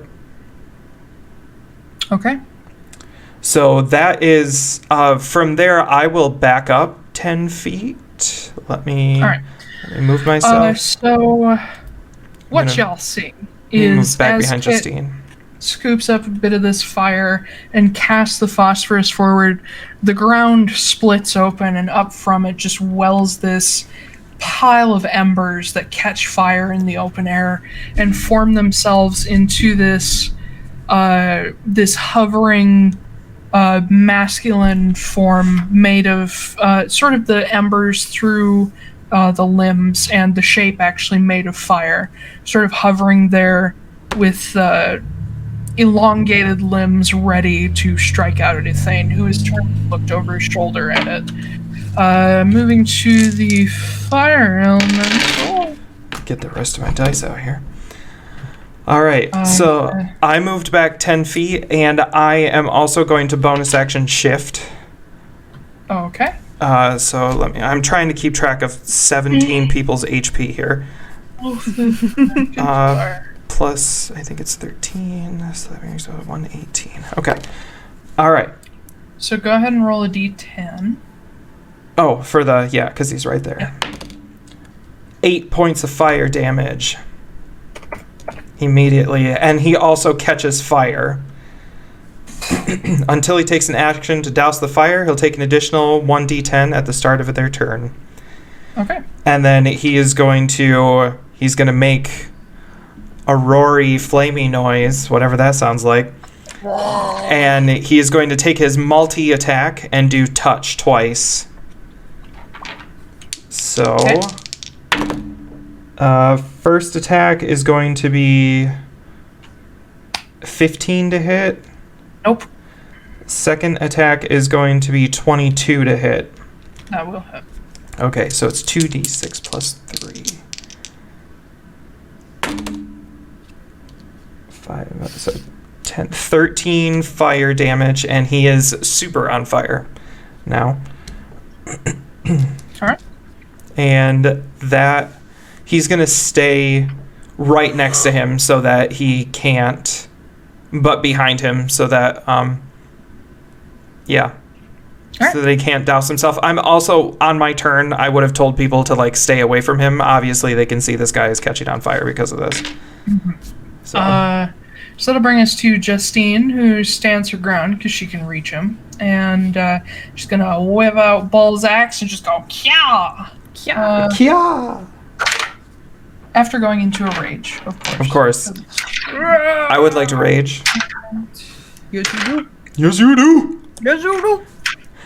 Travis in the most recent episode is so fucking ridiculous when she raged. God, yes. Oh my god. It was so great. Ugh. So ridiculous. You see her sink the head of the axe into Ithane's right arm. And he is not reacting to the pain like you would expect him to. Like, he's taking full damage, but he's just not reacting.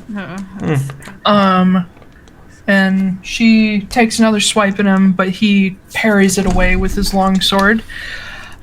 Silas. Get him, baby. Yeah, baby. Hey, boo boo. Hey, boo boo. And you're picking up basket too. Oh my god. Silas is going to risk an attack of opportunity because he knows up close is not his bag. So he takes a few steps back.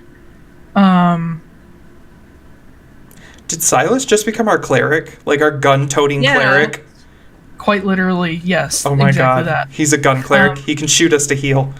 But as he steps back, Marin, you see him draw a rune into the air and cast it towards Ithane with a guiding bolt.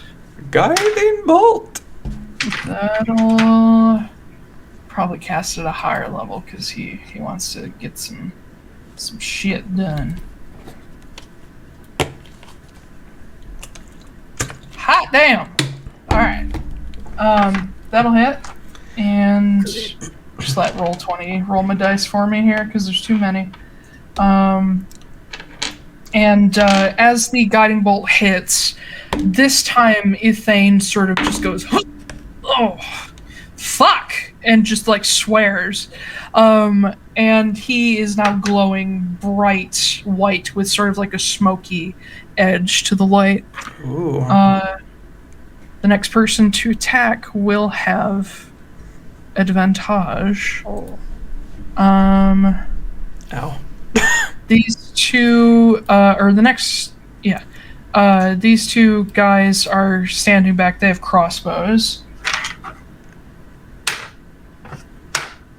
Miss. Oh, there goes the guiding bolt. Miss. Fuck. Neither of them hit. They both fired him. Let me check the specifics of guiding bolt. Fucking worthless. Yeah. Might as well just get the fuck out of here. I think the advantage stays until you get a hit, but I could be wrong. On a hit, the target takes 46 damage. Next attack roll made against the target before the end of your turn has advantage. So, no, it's only the next attack. Okay. Well, shit. Ithane kind of has high-ish armor class, so, yeah. They miss. That'll bring us to the horse. The horse gets a turn? He runs away. Is it a unicorn? No, it's a black mare. Okay. And you see, as it's watching all this happen, you watch fire start to flicker around its hooves. Oh no! Smoke come from its nostrils. It's a nightmare. Red, and it charges at Justine. And fucking sweet. He's riding a demon. Yeah. Oh my god. Oh, I have horse. I have an idea for some crazy, don't say it that way, for some horse fighting. I was gonna say some horse on horse action, but that's weird. But I have some ideas. Okay.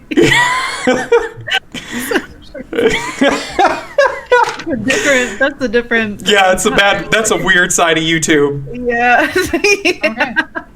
The nightmare strikes Justine. It is immune to fire damage. Oh, balls. Yeah. Should have done a nice elemental. Sorry. Oh well, he's on fire. But it deals quite a bit of damage to Justine. Just smashes into her with like the full force of its front body. Oh, I thought you said its hoof and head. It's upper butt.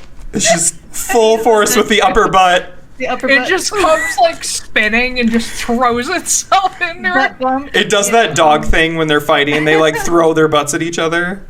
Yeah. But yeah, it smashes into her, causes a little bit of damage. And she's raging. So. Damn it! I super packed fire spells for this. Oh no, she doesn't take. Or she takes. Oh, she takes bludgeoning and fire. I forgot. Oh, that's better. Okay. Goodies. What did I choose? And then that'll bring us back around to Marin. Okay. You have a Thane in your face, ready to chop you. Alright. I am going to hit him with Flameheart again. I'm going to attempt to do a trick shot. Let me double check my house rules about up close gun. I thought you said it was fine. Yeah. Check. Because it doesn't. It's not like you're drawing a bow back or something. You're just literally pulling a trigger. Handheld. Yeah, it's also the handheld. It's not like Overwatch where I have. I didn't write it down. So, yep, I believe you. I'll write it down now. Handheld guns. Pistols, revolvers.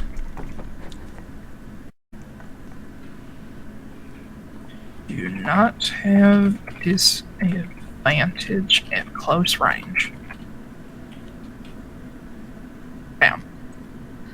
technically that would be true of hand crossbows too, but fuck it. Right. Okay. 27 to hit. Yes. Okay. With this trick shot, I'm going to attempt to do a forceful shot, which will hopefully push him back 15 feet away. He must make a strength saving throw. He can't be pushed. He can't be pushed? Because of the fire elemental behind him. He can't fall through the fire elemental? No, it is a physical being. Oh, okay. Okay. Well, there goes that idea. Okay, I guess I'm gonna take my other ones. I'm actually going to do my action surge. So I'm gonna hit twice more. Oh wait, I didn't roll damage for... Yeah, you didn't roll anything yet. I'm so dumb. Okay. Okay.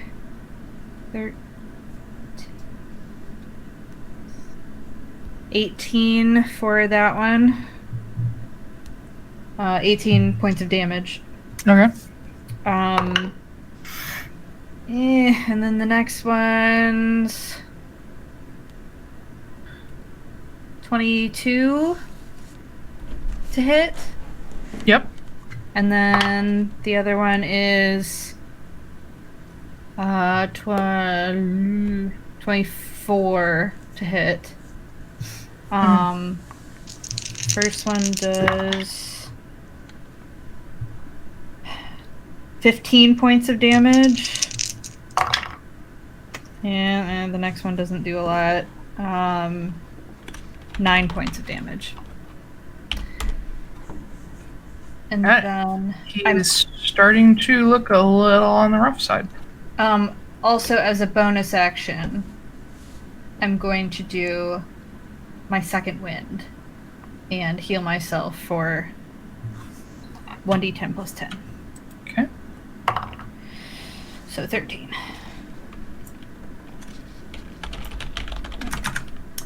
And that's it. Okay.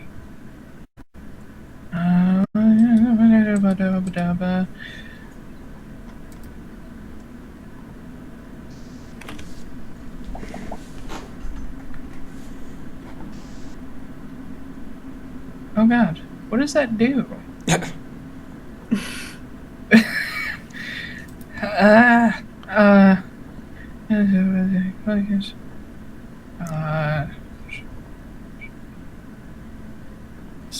It doesn't say what it does. I don't remember how to use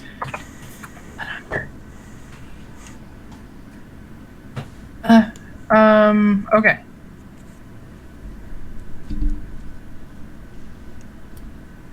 Here it is. Okay.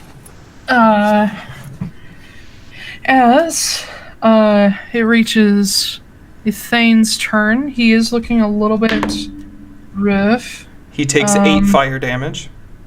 Takes 8 fire damage.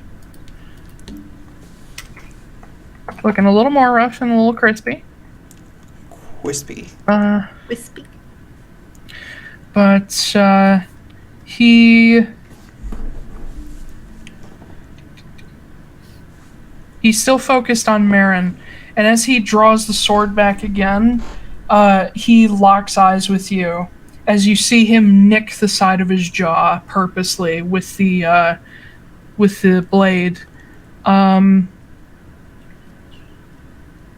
Okay, so you can't save against it happening.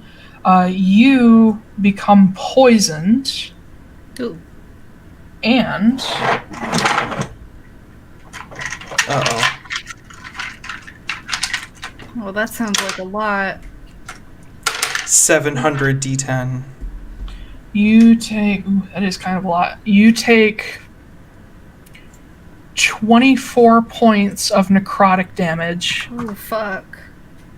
As he uses the blood curse of corrosion on you. Ooh.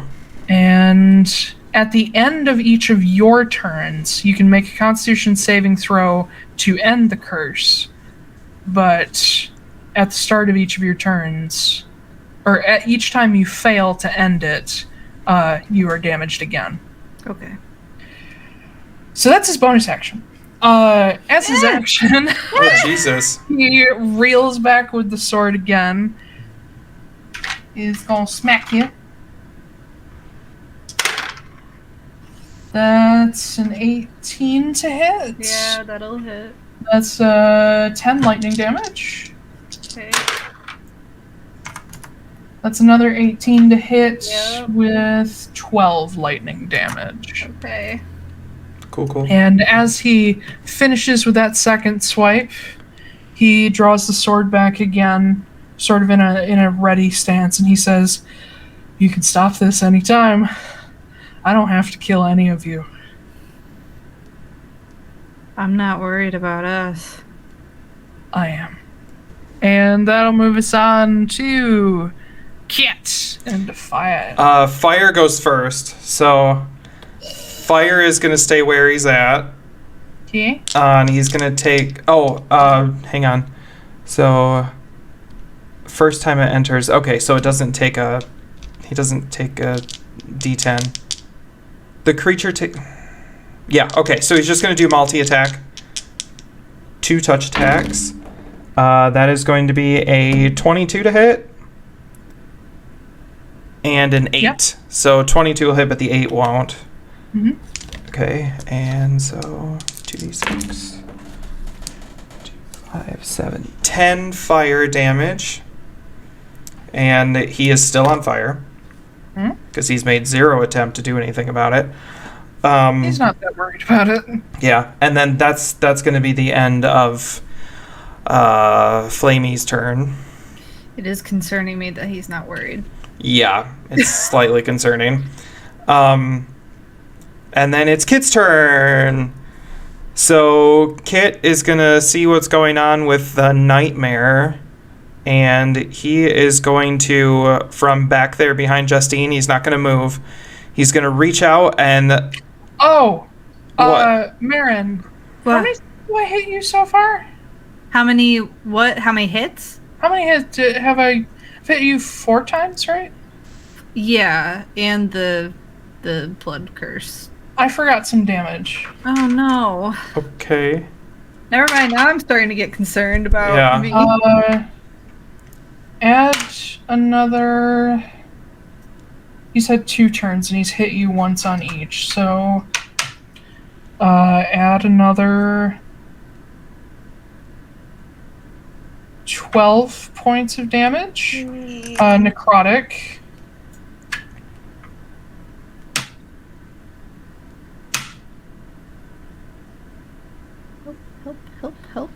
Help. Okay. Just checking to see if I forgot anything else. Oh, okay.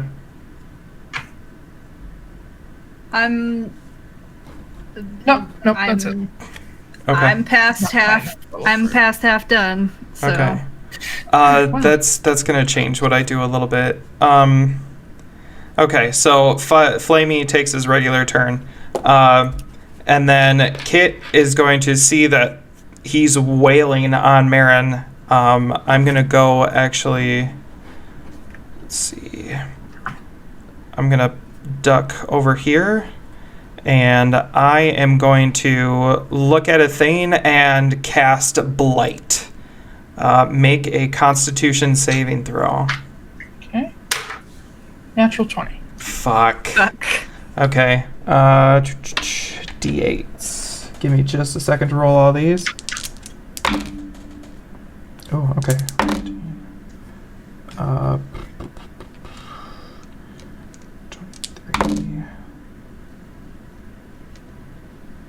34,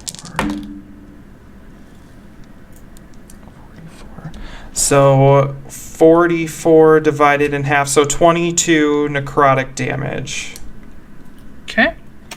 It's not doing great. Yeah, 22 necrotic damage, and To give you a visual on Ithane at the moment, each time you guys have hit him, there's a reaction to the pain. He's taking full damage as far as you can see. He's just not wincing. Each time, even there's no blink as you hit him, and each time you take a good chunk out of him, he's like, oh, like he's just not concerned. But as you cast Blight and these trails of black veins crawl up the side of his face, he sort of like looks down at his arm, which is starting to turn black, and he just grins at Kit. He's like, bring it on, more, come on. Oh, this is so concerning. This is concerning. Okay. That's the end of my turn. Okay. So, okay. Justine. She just got rammed by a nightmare. Yep, she did. Who is she more concerned about? More concerned about Marin.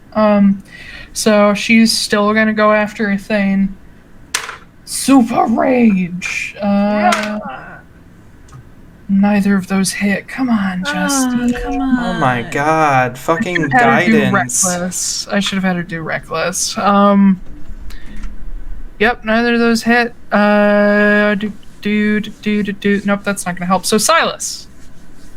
Actually, no. Justine is purposely gonna sidestep this way. And Ethane is going to take the attack of opportunity. Natural 20. Oh, fuck.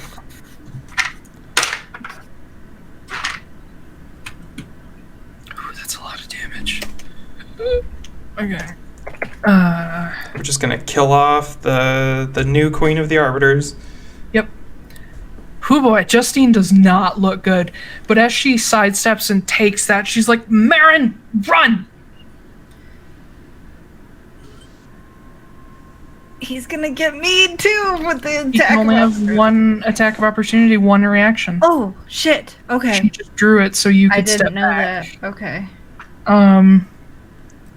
Silas, seeing Justine just get fucking smashed to the point where she looks worse than you do, Marin, he runs up. Oh god, who would he be more concerned about, his wife or his sister? Oh god. He knows Molly's focused on you, so he's gonna focus on you.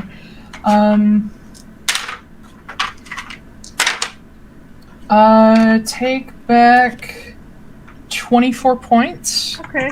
As he's gonna get up close enough to actually touch you for cure wounds. No wounds. And then.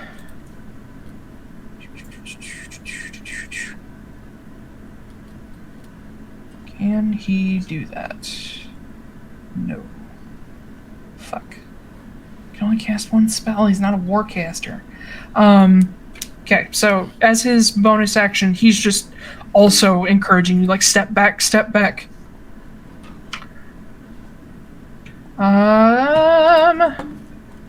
Dragon Knights, they're both gonna fire off. They're toothpicks. Both fucking missed again. Oh my god. God, they're useless. Wow.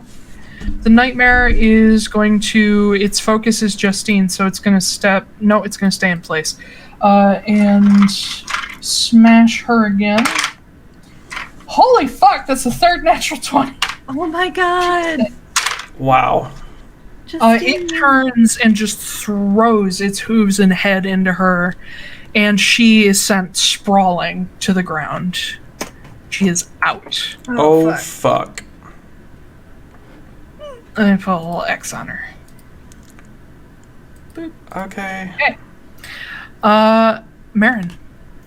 Alright, yep, I'm gonna run away. Well, okay, first, no.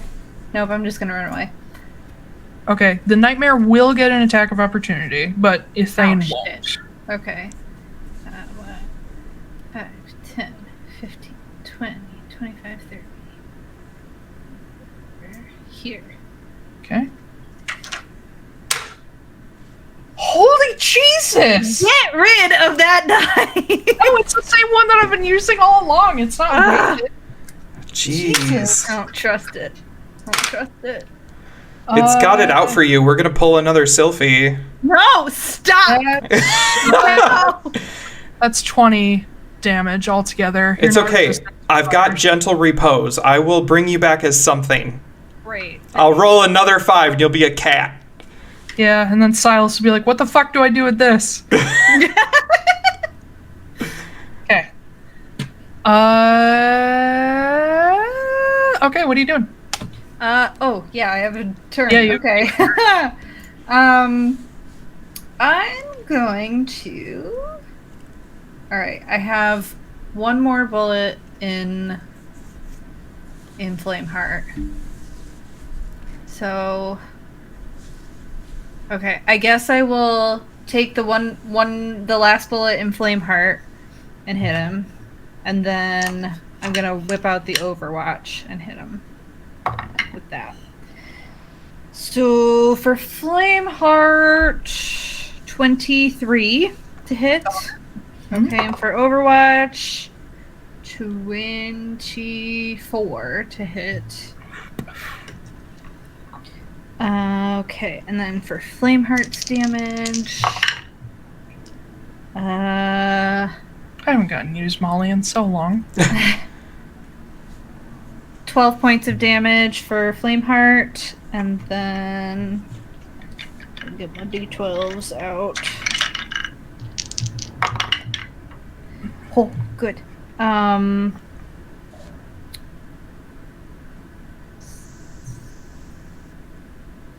22 for Overwatch. 22 points of damage? Yes. Exactly what you needed to cross the threshold. So what happens as you pull out the Overwatch to fire off the second shot? He's not going to go down. You shoot him through the side of the neck, and you see him stagger as you watched him starting to turn toward Justine. And he like stumbles forward, eyes wide, and he turns and looks at you. He takes a breath, and he begins to fall backward, but you see something light up underneath his shirt, and you hear a shatter like glass. And suddenly he catches himself before he falls, and he looks around. He hefts the sword up, and he just turns fully toward Justine. Oh, God. Wait! I'm gonna yell out, "You can have it!" And he stops and looks over his shoulder at you. I hold out Flameheart to him. I'm like, "Here." Oh. I turn it into a staff. You can have it, don't kill her. Make a deception check. I mean... Because I know what you're... No, I know what you're thinking. Okay.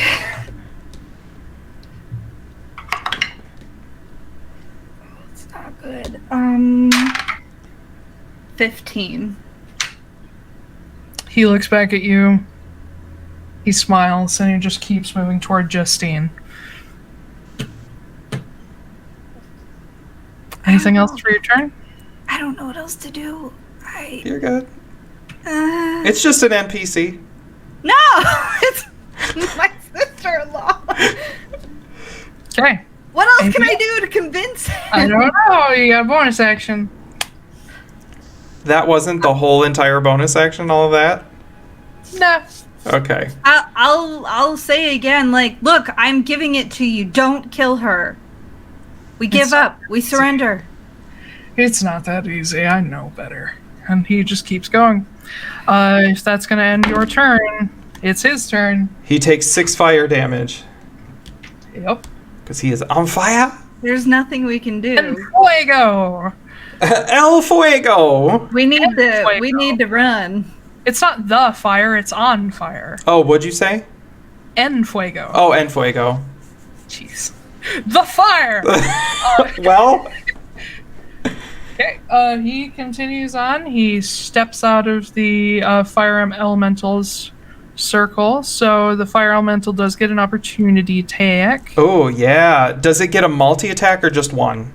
1. Okay, just 1. 21 to hit. Okay. That's You gonna guys be tore him down a lot faster than I thought you would.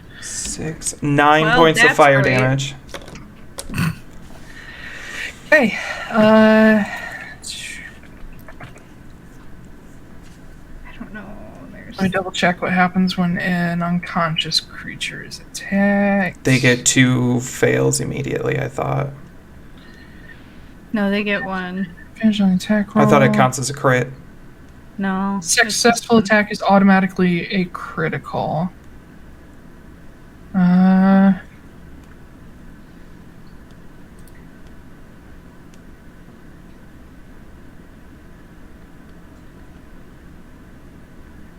Critical hit, and a critical hit does 2 death fails. Okay, so he steps up to Justine, just takes a huge swing, sort of mid-body at her. As long as he hits, it's critical. Yep, that'll hit. Don't need to roll damage because he's not going to exceed her max HP. And he does have a second attack, so as he brings the sword back up again, he looks at all of you, and as Silas is about to reach out with a spell, he just brings the sword down through Justine's stomach, and she's gone. Fuck. And as Molly is still holding on to the handle of the sword, he turns and looks at all of you, says, "We can keep doing this dance, or you can hand it over." I already told you I will give it to you. He'll give it to you too. Give them here. Really, give them here. I don't want any tricks. Okay. He's still holding on to the sword, and Silas is just standing there staring down at Justine, who has stopped breathing. Silas, give it to him. And he looks at you, just wide-eyed. I walk over and I hold out Flameheart with this in staff form, and I hand it over to him. Okay. The nightmare does step back for you to actually approach him. As you hold out the staff, Molly, still holding on to the long sword, reaches out and takes hold of Flameheart, and immediately you feel this. You don't hear, but you feel this just enraged yell go through your head. Ithane reacts. He almost lets it go, but he has this steel grip on it. I said no tricks, and he pulls the sword out. Flameheart is starting to set on fire in his hand. In my head, I'm like, be calm, be calm, be calm. I'm going to call you back. And Ithane, as the fire sort of cools down, Ithane looks down at it. And you see his face kind of scrunch up, almost like disgusted. Mm-hmm. And he looks at you, and you hear a different voice, one that's very familiar, say, "What have you done? This is not your hide." It is now. And he throws the staff aside, and it disappears on its own.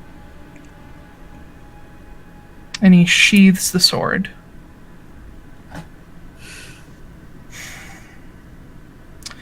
Well, that was a waste of time. And he looks down at Justine, sort of kicks her boot, and he turns around and starts walking away. Sai, take care of her before the window. He immediately steps up to her, and Ithane just starts walking. I look at Marin. I'm like, do we want to finish this? No, we can't get him. I was supposed to have finished it. Back then. He was supposed to have died. I saw it. Can you do that multiple times? I don't know. We can't keep doing it. All right. I'll drop the elemental. The two Dragon Knights stop as well as they're confused, wondering what the hell you guys are doing, as Ethane is walking toward the edge of the woods. And as Silas casts Revivify, you see in his hand a diamond shatters over top of Justine's body, and the diamond dust sort of settles into her chest and stomach where the wound was. And after a short moment of Silas being like, "Come on, Kelley, dear, come on," Justine suddenly takes a breath in, and she sits up immediately, only to be like, "Ow!" And she falls back. Fuck. Ow.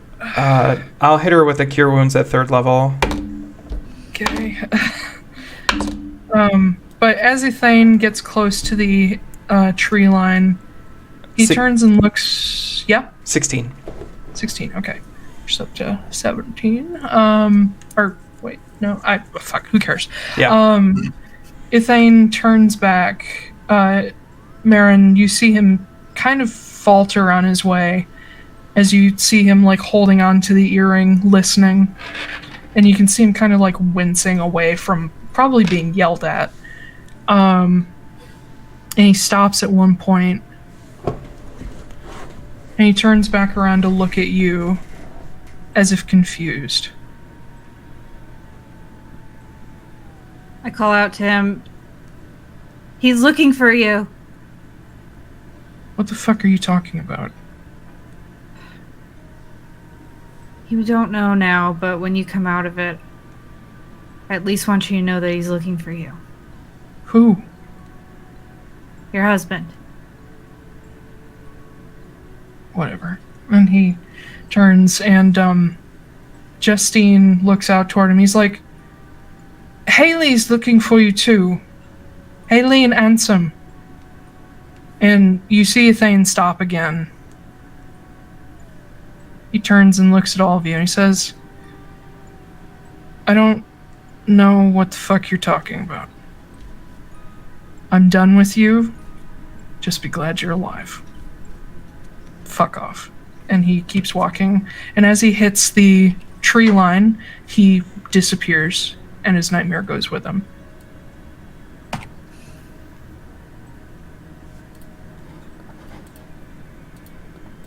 Well, that went terrible.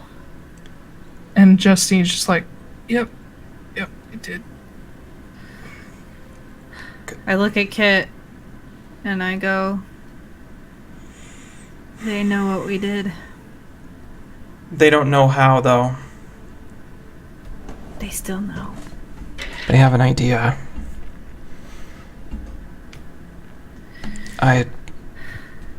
Hopefully Vossner is able to get a hold of, or Ellen Estel is able to get a hold of Kenna to let them know. But we need to get out of here. Yeah, we do. And as much as I don't want to request it, we may need to go straight to Haven. Kenna can't have opened the can't have closed the Monomark already. It's only been a few days. I mean, but what are we gonna do, Kit? We just have to stop them from getting the crystals. Yeah, and we're all totally tapped right now. I mean, they're probably not going to be there today. I guess. But okay, we can. We also need to let Ansem know, I think. I can use the mirror and let them know later. We can always come back at any time too. Okay. Or we could go straight to town and talk to people there and see if they can connect with Kenna and figure out what's going on before we try to bamf over there. Both of you make a perception check. Oh God. Oh, great. That was good. 18. 18. Oh. Okay. As you're talking and Silas is getting Justine back on her feet and sort of like obsessively being like, "Are you okay? Are you okay? Okay." Like Big Brother style. She's just like, shut the fuck, shush. And she like grabs him by the face. She's like, fine. Shush. Thank you.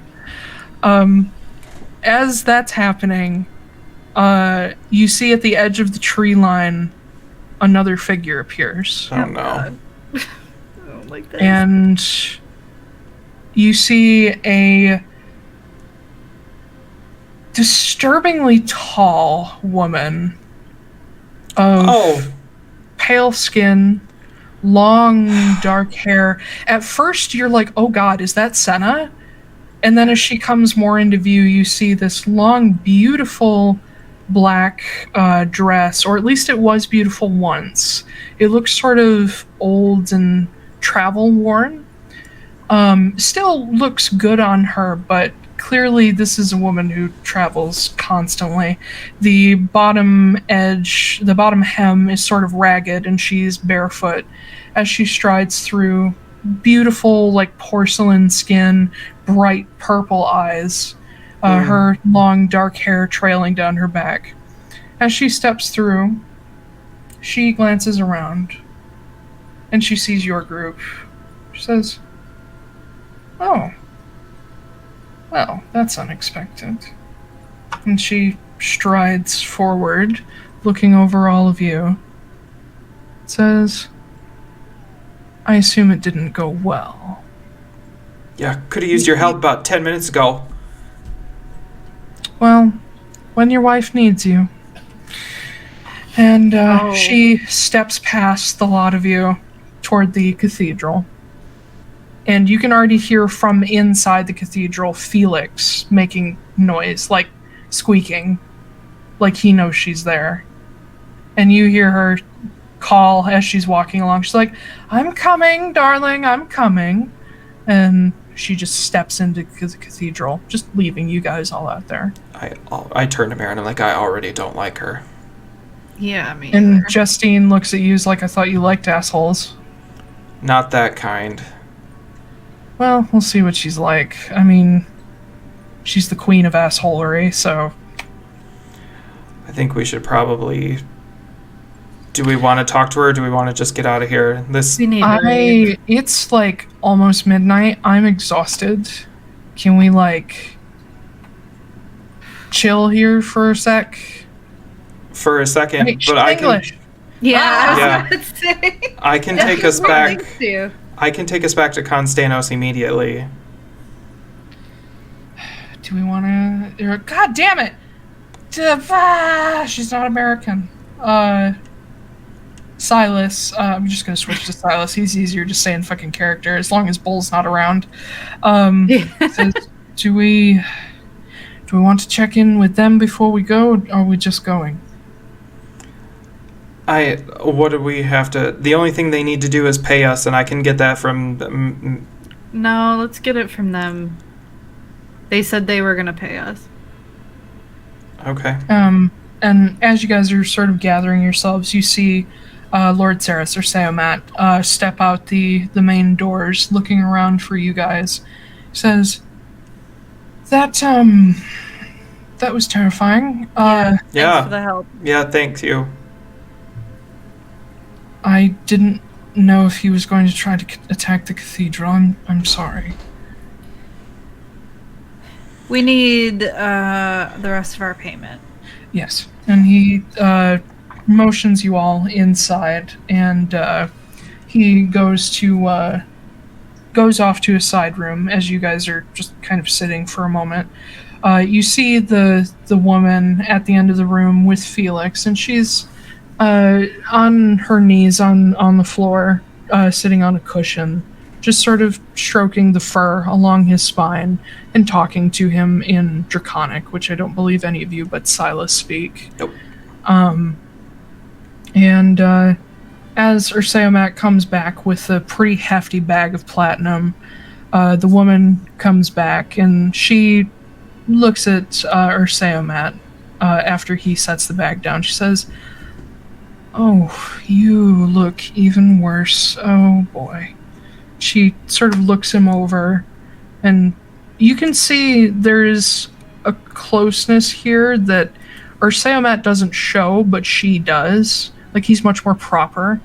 But she takes a look at him. She's like, you need to go home. And she looks back toward Felix. She says, soon.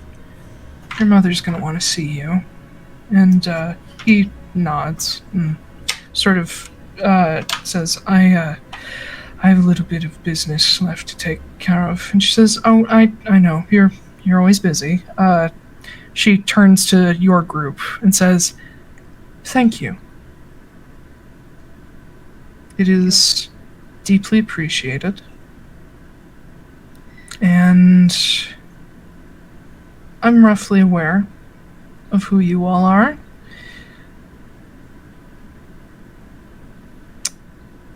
You are supported.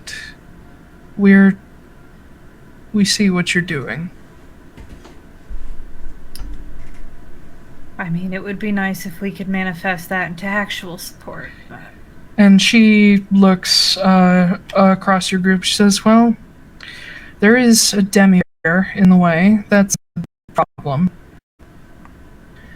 And you all don't have the greatest track record with gods, so I don't think any of you want to become a champion. So... Already spoken for. I'm aware. My ability is limited. She reaches down to, her dress has pockets. She reaches down, and she withdraws this silver emblem that has the 5-headed dragon symbol, sort of spiraling around it. And she holds it out. She says, this should at least gain you some additional help. From who? From the people who act in our stead. Orders of knights. People that you want on your side when you're up against an insane demigod and his cult. I'll take it. Mm-hmm. And it's surprisingly light. The silver disc is very simple, and then the engraved black dragon heads. Each one is slightly tinted with each chromatic dragon color, but mostly black. And you can tell it's enchanted just by looking at it, but you don't know what purpose yet that it will quite serve. She says, I'm sorry, there's not much more I can offer. My ability to influence what you mortals get up to is very, very limited. I guess it's not nothing. You're not one of my champions, so... sorry. It's fine. Alright. I look at Kit. We ready? Yep. Let's get the fuck out of here. Best of luck, and if you do see Ethane again, just talking.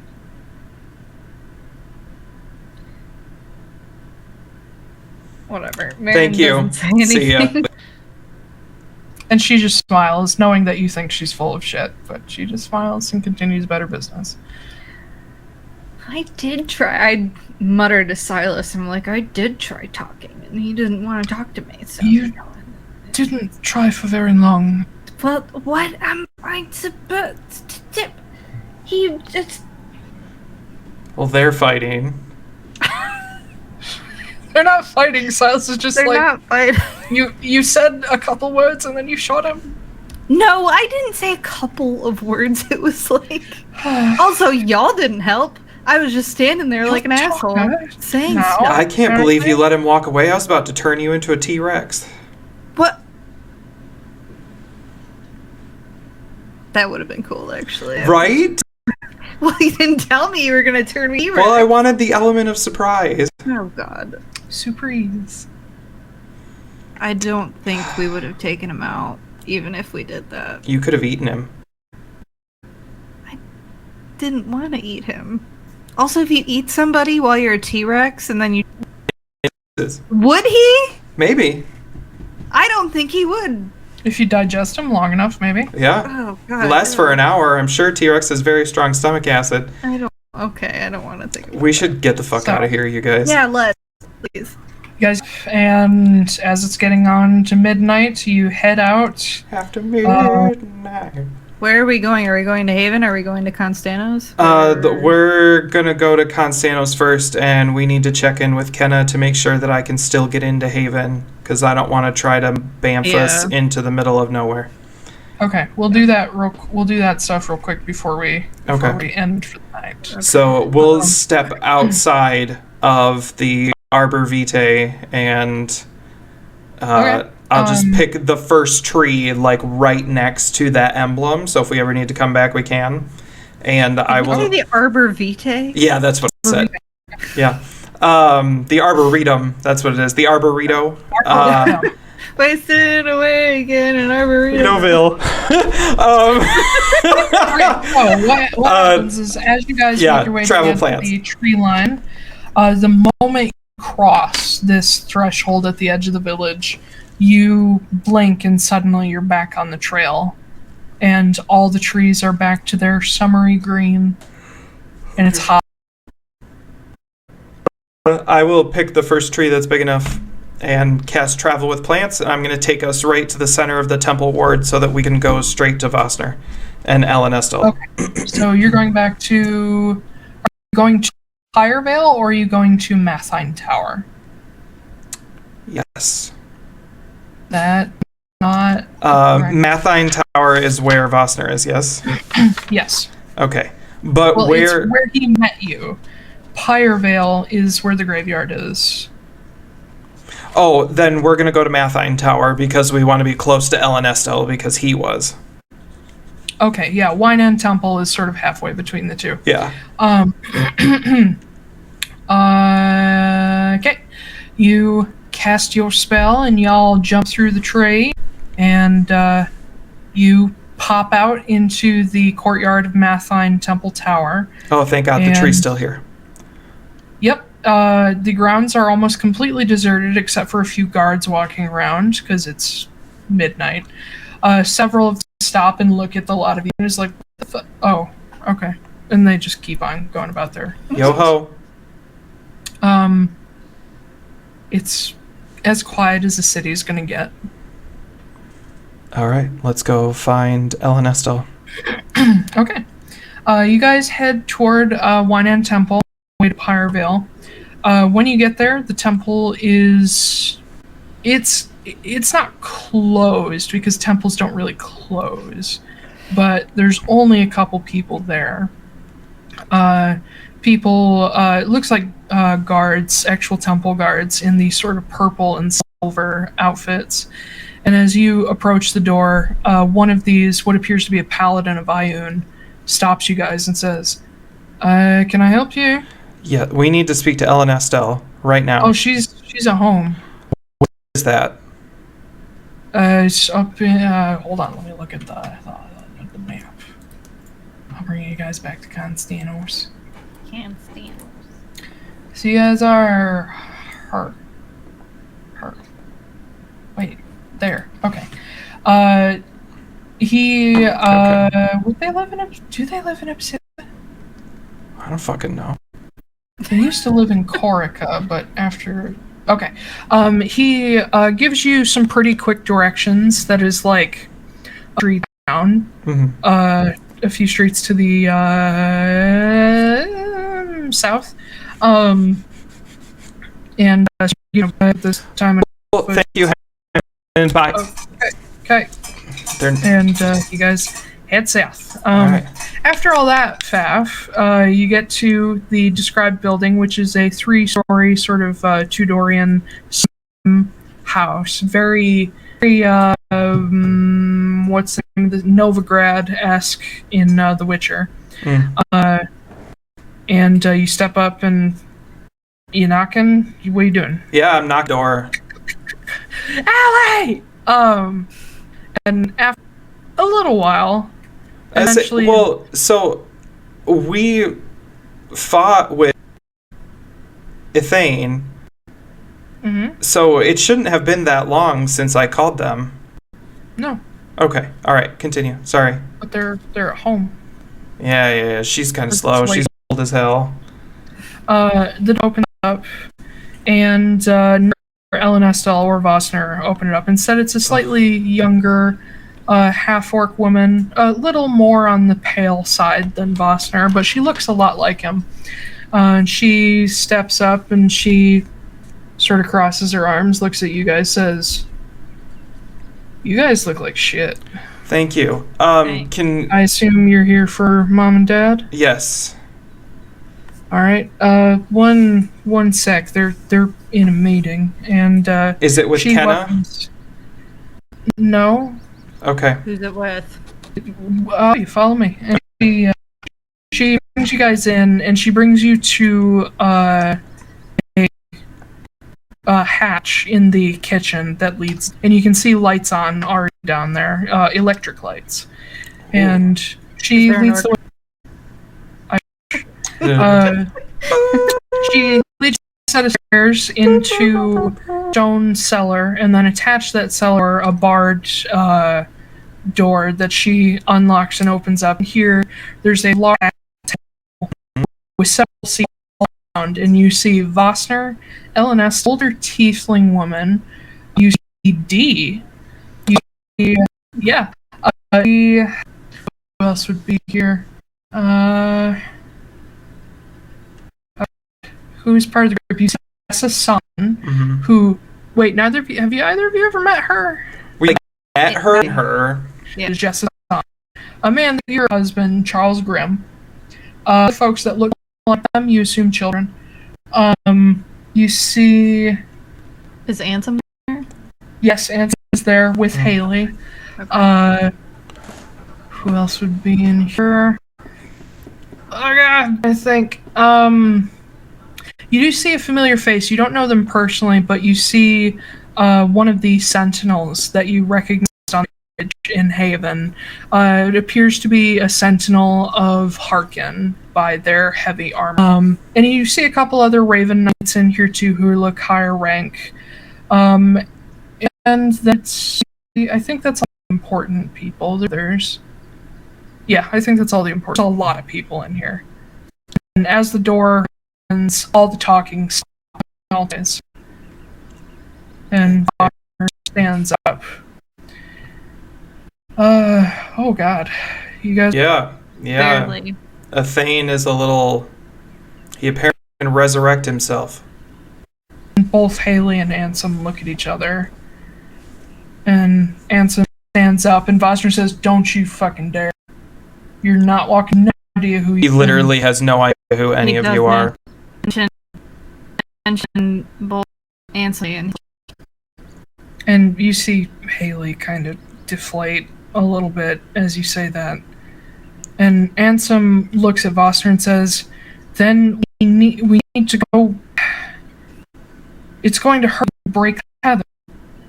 And Vosner shakes his head and says, "You have no idea how to do that, Ansem. Don't. He's tethered to Taiylor. You're not untethering him that easily." Did you guys let Kenna know what's going on? Like, I know it's your husband, but this is slightly more important. Sorry. Yeah. Haley takes down, and Vosner turns to you guys and says, "Yeah. There's a lot of problems going on. So obviously, has she sealed? No, she's almost there. Hopefully. Okay, cool. We will be there tomorrow morning. The Red Dragon's back. She's herself northern ruins. She's started the other wards, so we're dealing with that here. Gathered some druids and Haven to help finish sealing the Monomarg quickly. I'm not gonna lie to you, this is bad. I think the cult knew about the dragons, and they timed this. Yeah, I don't know if they're with these dragons. I don't think they are. Red dragons typically don't make alliances like that. Yeah, I think as long as that white dragon stays away like he's been doing, I think he can handle this red dragon for now. But he looks across the group. Yeah, I love Constanos as much as any of you folks, but I gotta put the Monomarig and the staves above Constanos. And several, and Elena sitting there, not looking quite as good. She looks at you guys and says, This is harder than many of the things we've faced. Old now, you young folks are on the front line. We're going to try to help as we can. What do you need?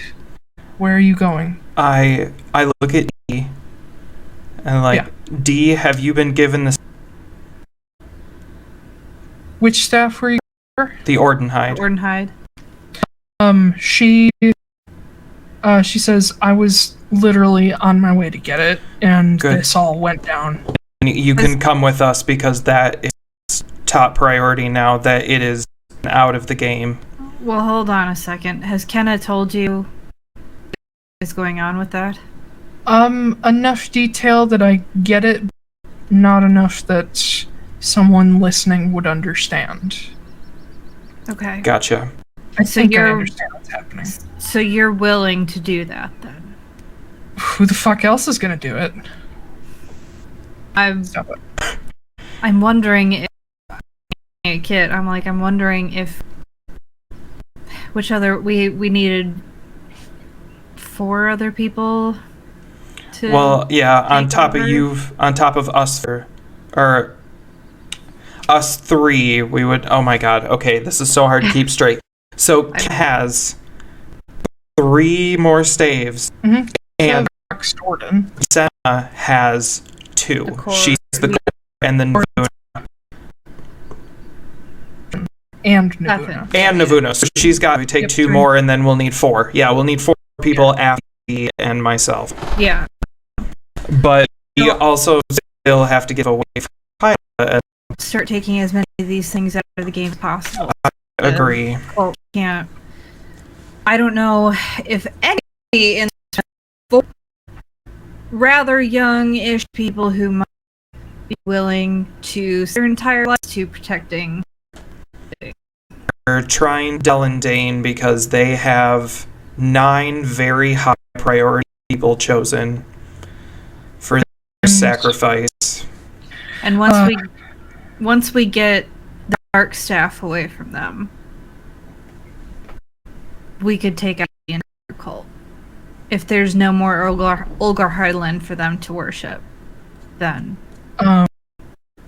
Vossner sort of adds on, which lets you in on the fact that he understands what's happening. He says, I can't because despite all our protection, somebody could be listening, someone in this room could be a problem.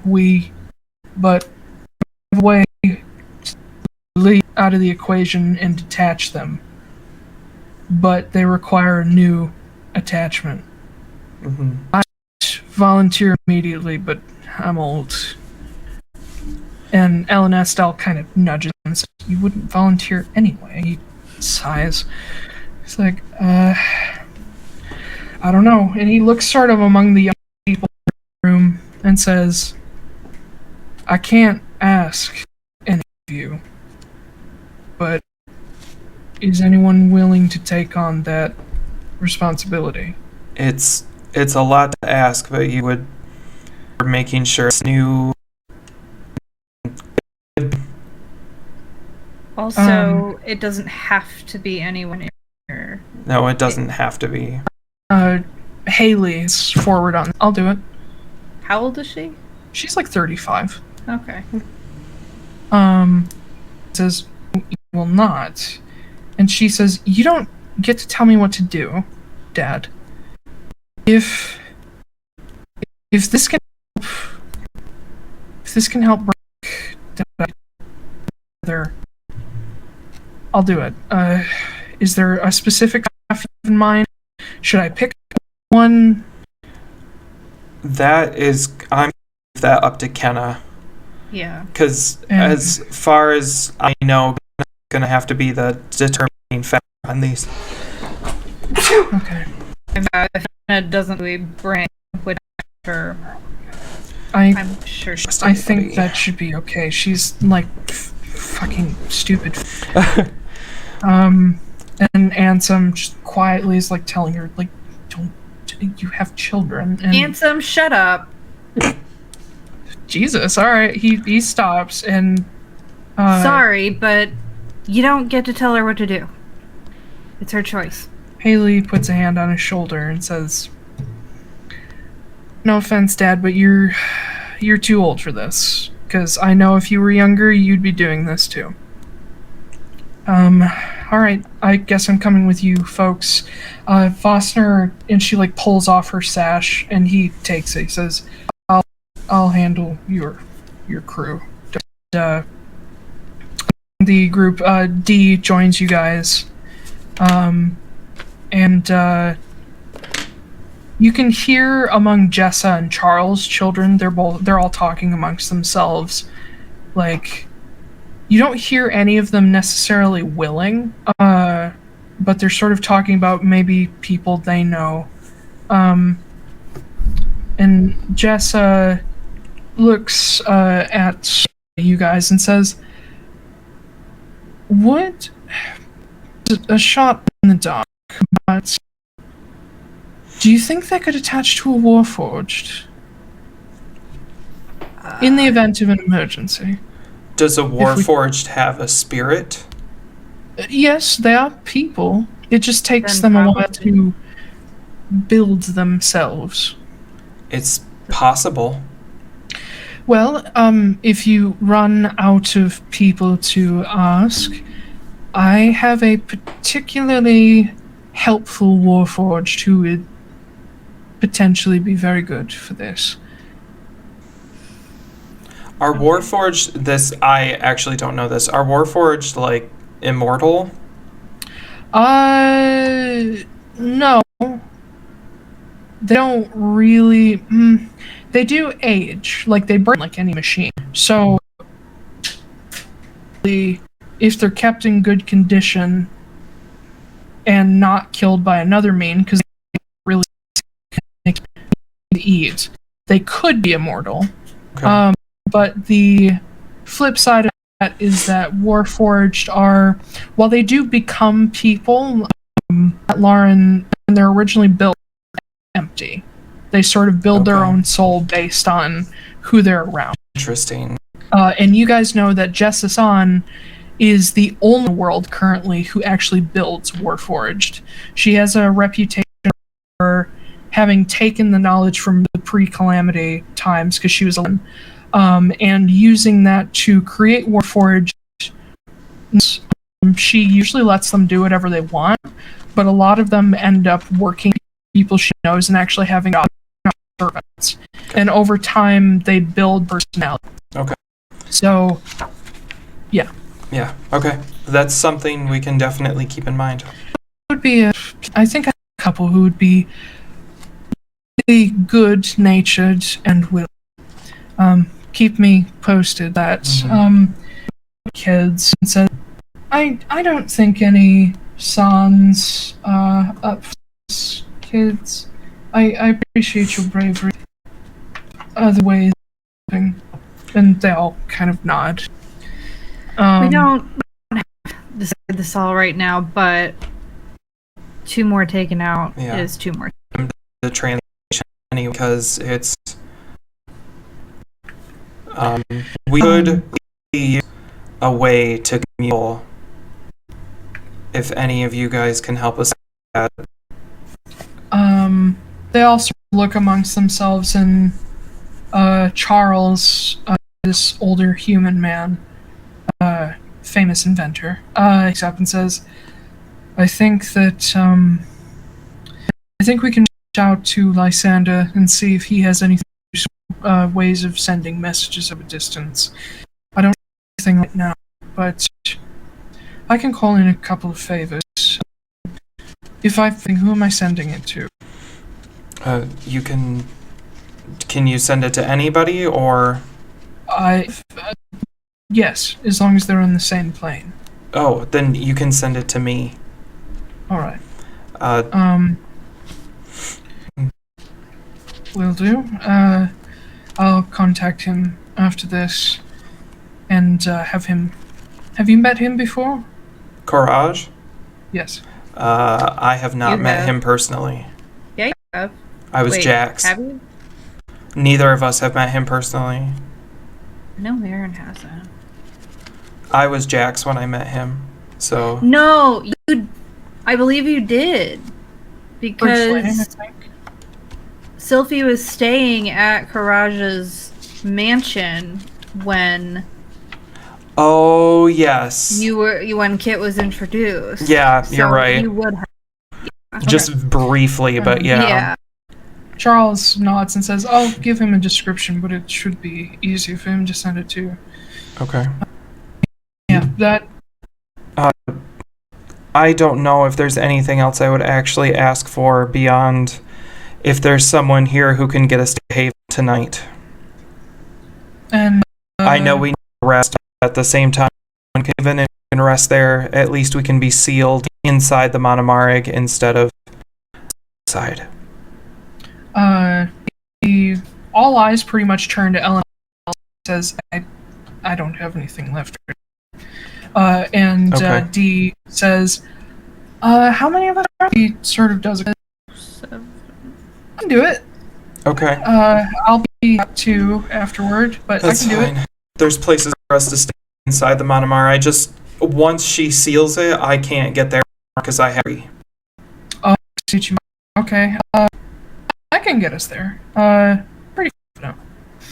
Normally I have Kenneth's help. Okay, I'll take that. Yeah, alright. No, I'll take that. I'm checking my notes to see if there's anything else we need. Is there anything that we need? I don't... I mean, beyond just being grossly powerful, yeah, that's the only thing I can really think of. I can't think of anything either.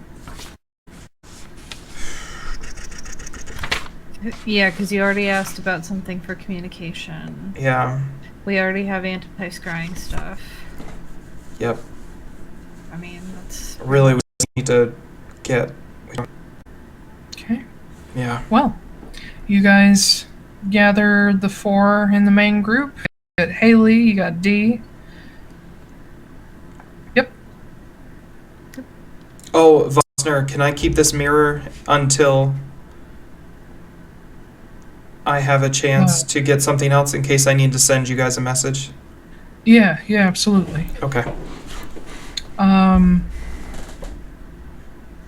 believe I said the caravan was in town, but that's not really... Yeah. Yeah. I'll walk up to Vossner and I will take the box out that belonged to Bull. And I'll hand it to him. I'll be like, can you give this to the Phelan caravan so they can deliver it to Bull's mother? He takes it and says, yeah, sure. Give it to Quinn. Quinn will know what to do. Alright. And tell him we're sorry. I see. Wait, they know Bull is dead, right? He does. He Okay. does. He just wasn't sure what you were talking about at first. Jesus, I don't want to be like, oh, BT Dubs, Bull's dead, like, and nobody knows. No, yeah. they know. Yeah. What else? Yeah. I'm trying to think if there's something... Vossner actually looks in the box. Let me grab a doohickey here. Do.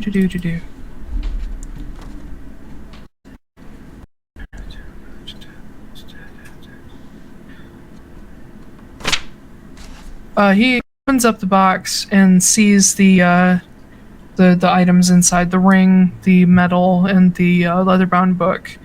And he pulls the ring out. He says, I know this should go back to his mom, but this could be useful. This is an Urikalo fighter's ring. What is that? Mechanically speaking, it adds +1 to hit and +1 to damage with unarmed attacks. So it might work for Justine, potentially. I know none of you really fight unarmed. Yeah. I'm tapped out on being attuned to stuff. Yeah. Justine steps up and says, "Yeah, sure. I'll make sure she gets it back." And she takes the ring. Let's see. Is there anything else in here, Bosner? Yeah, he'd recognize that. He sees the medal. He says, "Y'all said Bull was, he was disintegrated, wasn't he?" Yes. Yeah. And he takes the medal and he offers it to Kit. He says, "I know what you can do with the piece of a person. There's blood in this medal." Is there really? Yeah. And he offers it to you, and he actually twists it and it unlocks, and you see there's this streak of red. How many days has it been? How many days has it been? It's not been 10. It's not been 10. Not been 10. It's been like 3. Does anybody... Okay, that changes things. I need 1,000 gold worth of rare oils and unguents, like stat. Oh wait, it's been more than 3, but it's been like 7 or something like that. It hasn't been long enough. No. But they all look at it. Everybody looks at like Vossner and Elenestal because they're the high priest. And come on, don't I have a stash? Elenestal's like, yeah, I do. She goes through her robes and like pulls out a silver key and hands it to you guys and says, in the temple basement, there's a barrel down there you can use. Okay. Key to temple basement.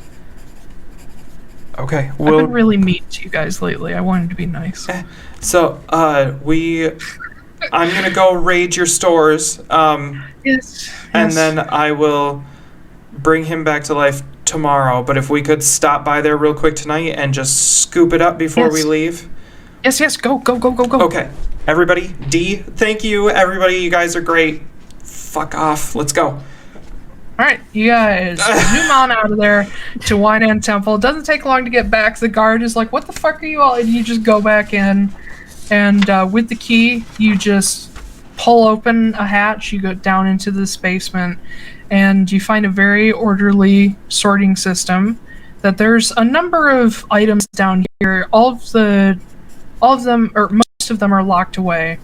But you see scrolls down here. You see materials hidden away for spells like components. You see arcane focuses, and there is a small-ish, like a hogshead barrel of rare Draugr bloom oil, and it would be just about enough. Oh, just enough. Okay.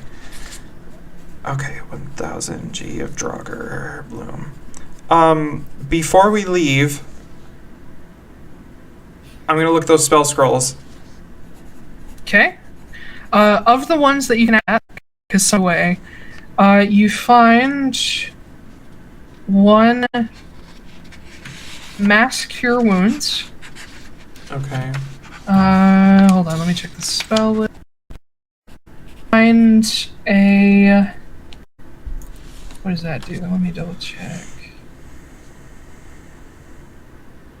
You find one Guardian of Faith. Okay.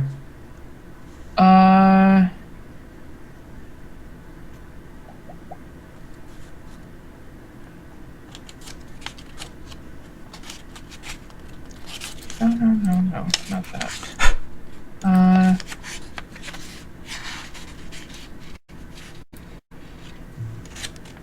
Say, I can hear rat noises. Yeah, they're munching right now. Oh, okay. I could hear like very tiny rat noises.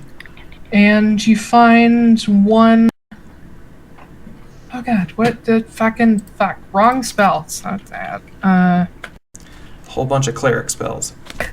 I mean, I guess. you find one... Raised Dead. Oh. Ooh, that's weirdly more fun.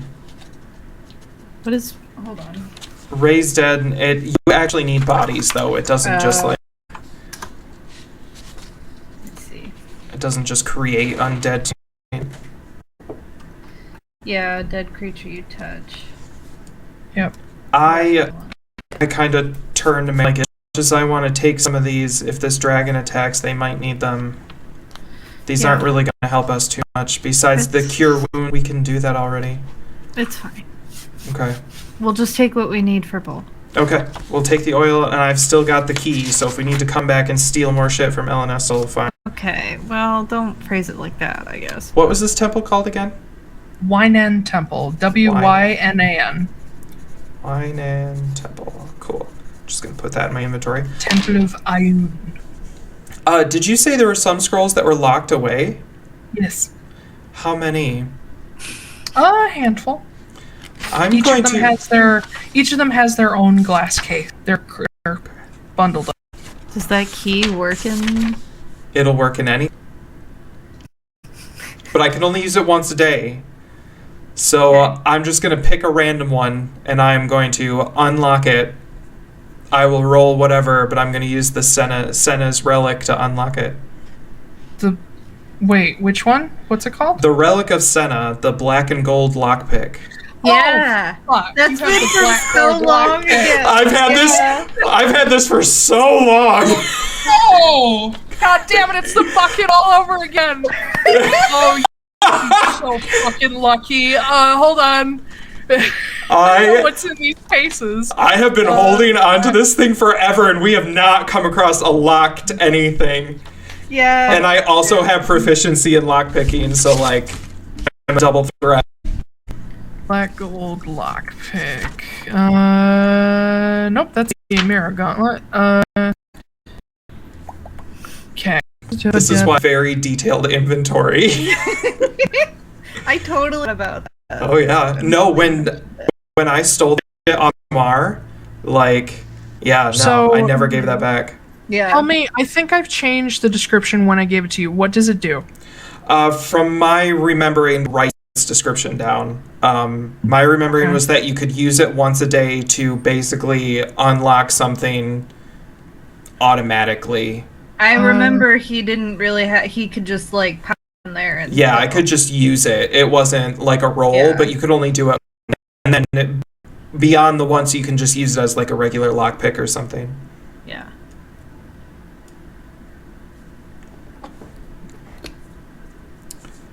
Okay, so I have part of the description here. I remember what it was. You may choose on a magical lock to add +5 to your lockpicking roll. Choose to unlock any mund, no matter how difficult, once a day. Okay. Do I know these lock? Make an Arcana check.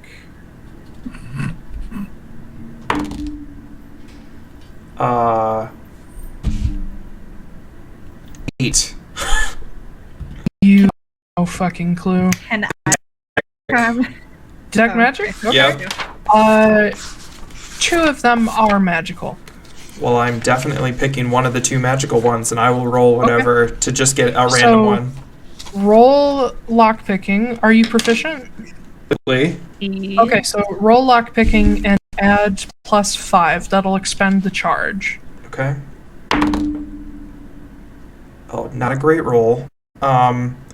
So plus 10, so 14. Wait. What? What? It's locked by a key. No, when used on a door or container locked by a key, you can add +5. Oh, so this isn't a key lock? Oh, can use once a day to destroy enchantment. Fuck! Oh, never mind. It's gone. So it's still locked, but no magic. Oh, but that's my lock picking to unlock it. Okay, So it doesn't get +5. It's my proficiency, right? Yeah. Okay. And lockpicking uses what skill? Is it sleight of hand? it's dexterity Oh, dexterity. with your proficiency. Okay. Oh. 13. 13? Nope, doesn't work. I can try it. I think I'm proficient. Yeah, I'm proficient in... You can use my tools if you want. Senna fucking... Fuck! Okay, yeah. Okay. You said it was Dex plus... Dex plus proficiency if you're proficient, plus Yes. a d20. Oh, no. It was a nat one. Fuck. It was 10 overall, but it was a nat one. Nope. I look at everybody else. Anybody else want to try? I've already destroyed the enchantment. Wallace or Justine are proficient. You can try again if you want to, but the DC is going to be higher. I'll try again. Okay. Yeah, we can both go again. And Silas smacks you on the shoulder, kit guidance. Oh, I could have guided myself. I'm an idiot. Okay. Much better. 21, 26. Fuck! You need a 25. Yes! Alright, roll me. What do you want me to roll? I'm so fucking ready. Roll, what? No, roll me a I'm d6. Roll me a d6. A D6. Oh, I'm gonna yes. kill you. Oh, come Kill on. you. 5. 5? Hold on. Check that. I'm gonna fucking kill you. A 9th level spell. What if we get a true resurrection or something? That's what I... That's one of the options. Oh, fuck! Wait, when you have a spell scroll, you don't have to have the components, do you? Nope. It just happens. Oh my god, I'd feel so fucking bad if I'm... Our fucking list. Sweating right now.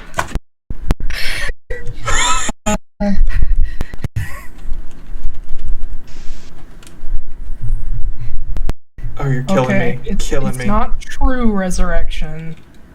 It's resurrection. Okay. Dead could have been dead no more than a century that didn't die of old age and isn't undead. The spell closes all mortal wounds and restores any missing body parts. Let me double check if that applies when you have... That is almost- true resurrection. Hold on. That I've read that spell 100 times. That's literally true resurrection. No, this is just resurrection that I have. Is there 2 of them? I know reincarnation. The resurrection spell requires a portion of somebody's body. True resurrection does not. You have bull's blood, and you have bull's ashes. You have a piece of each of them. We can bring them both back You can bring one back. to life because I have reincarnation. I'll just reincarnate Bull. I mean, you can. Son of a bitch. I will... Did Marin scroll? No. Okay, It's only once you get it out and unfurl it a little bit that you see what it is. Okay. And, yeah, Absolute best guess. make a deception check. Do I make an insight check? Yes. Okay. 18. 21. It might be good, but it doesn't look like something amazing. What'd you get? More weird cleric spells. I have to do some research on it to see what it actually does. Okay. Yeah. So you're gonna be pissed at me. Yeah. Yeah, let's go. I hate you. That, no fucking joke, that scroll has been sitting in that case for 50 years. I guess they're not using it. They're not. Because it's meant to be in the emergency in case the high priestess dies. Well, that No, you don't! And Ellen Estel's pretty fucking old, so... Oh god. Is this reading the right? Resurrection? Yes. Let me see. Is this the 3.5? Okay, 7th level necromancy. Yes. Dead Creature, no sound, but it says it will close all mortal any missing body parts. Restores any missing... Well, I guess... body. I mean, yeah. We have a small piece of it. I mean, that counts. But it doesn't say small, it says a creature, and I don't know if I'd consider a bit of blood or ashes a dead creature. I mean, it was a creature, and it is dead. Hold on. And technically, disintegrate doesn't burn them. It just turns them to dust. So, okay, this is hard because a lot of changes have been made since previous versions. In 3.5 of a person. Okay. But also resurrection was considered conjuration back then. Now it's considered necromancy. I mean, it says close all mortal wounds and restores any missing parts. That's literally any part of the body. So it could be the whole body. I'm reading True Resurrection now, and I think... They're two different spells. Yeah. Well, no, I read Resurrection and I read True Resurrection. Literally, the issue is that True Resurrection adds to, 100 years extra that you can... And True Resurrection can provide a body if nothing... Yes. Yeah. Spells... True Resurrection says the spell replaces damaged or main organs and limbs.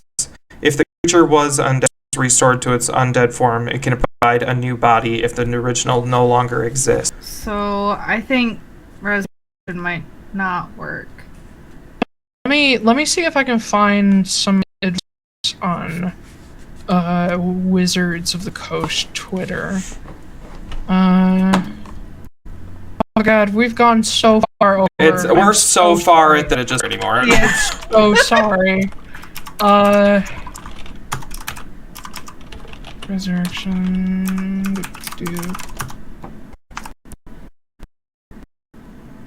Resurrection is the same but regenerates lost body parts. You can simply revive someone from a severed finger, but you still require something which could be described as their body.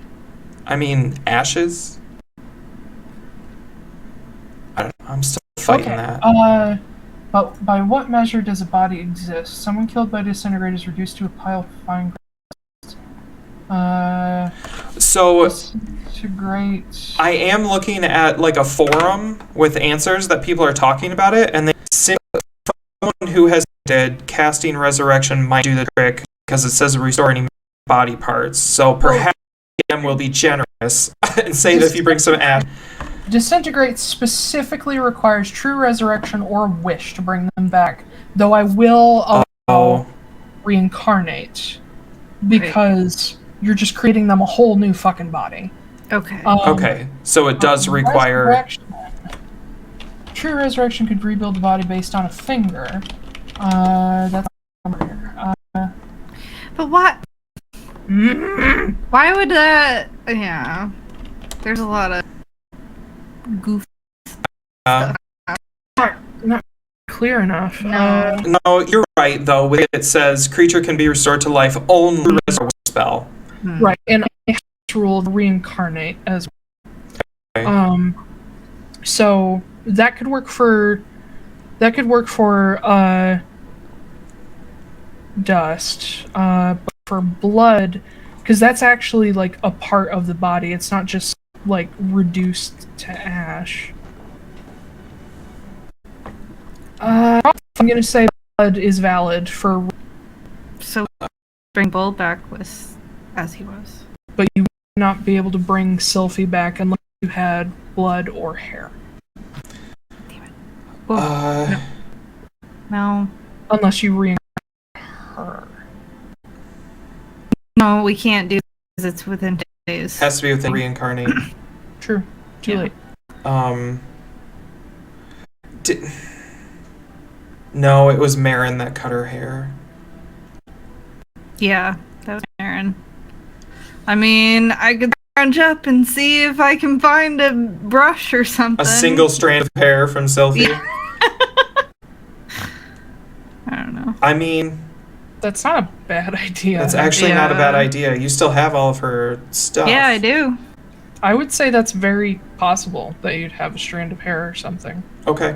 You would allow that for resurrect. Yes. I'm holding. There's a part of me that doesn't want to. At the same time, the spell, from my interpretation, which they can make rulings on Twitter all they want, but they leave this shit up to interpretation. It says it can restore any. Yeah. So, a piece of somebody, even if it's hair or blood, I'm gonna consider person, but not ash. Yeah. Ash is... That's kind of a mishmash of stuff. Well, yeah, ash is like the base elements of a person. It's not part of a person. That makes sense. So, hair and blood, yes. Ash, no. And it also makes sense we could get around the disintegration because the hair wasn't disintegrated. Right. Because it was already away from the body. Mm-hmm. When she chopped off a finger and put it in a bag, like... just saying, like, if she had chopped off a finger and put it in a bag and then she was disintegrated, we could still use the finger to bring her back. Yeah. Yep. And this spell doesn't cite... Some of them cite, like, you have to have a piece of a dead person, but this one does not. So it could have come from them when they were alive. So, interesting. Well, I mean, hair is already dead, so... Yeah, but it kind of rides a line because hair is part of the living person. Yeah. Even though hair itself is dead. Yeah. Okay. All right. Well, I didn't tell Marin. Yeah, so I was about to say Marin doesn't we're know gonna any go. of that, so. We're gonna go meet B and be. Oh, son of a bitch. The good news is that someone's gonna be able to help us. Like, good news in kind of a fair way because she's gonna be really fucked up for a while. Fucked up. Yeah. For a while. Yeah, she's gonna be fucked up for like a week. Yeah. It was It was like a -4 to everything. Negative penalty to everything. Every time they finish a long rest, the penalty is reduced. It would be an Atlaran week. Yeah. I was thinking it was going to be longer than that. I mean, she's going to be emotionally scarred forever. Yeah, for life, for sure. Yeah. She was already going to... Fuck! Okay. All right. I love having weird items. You gave it to me. So... So let's go. Like, look at E. Like, all right, let's get out. Take me to Haven. He gets down and starts drawing on the floor, and the guys kind of sits there and watch. He's just like hurrying through the circle, and yeah, how Kit's just standing there, be straight faced, and just get the key to. Yeah, I'm pretty good at lying at this point, so. Well, I mean, like, you already did the deception insight. Yeah, we already did it, so. I'm curious as to what's happening with. I am scheming on how I'm gonna do this. I like it. Okay. As working it out. He finishes up the story. One line. Everybody ready? Brace yourselves. Don't breathe in. And you all just suddenly in just a big flash, and that is where we'll end tonight. Okay. Oh boy. Okay, resurrect. Why? Because scroll. Well, the resurrection scroll, like in case, there's a couple different options there, depending on the severity of somebody extremely important, or if the guy's unexpectedly and they need her. So she's gonna be the second best one. It's fine. They've got another. I know, but these are expensive as fuck to make. Probably. It's only 1,000 gold and diamonds. Like, we can give them 1,000 gold. They're all rich. Yeah, they're fine.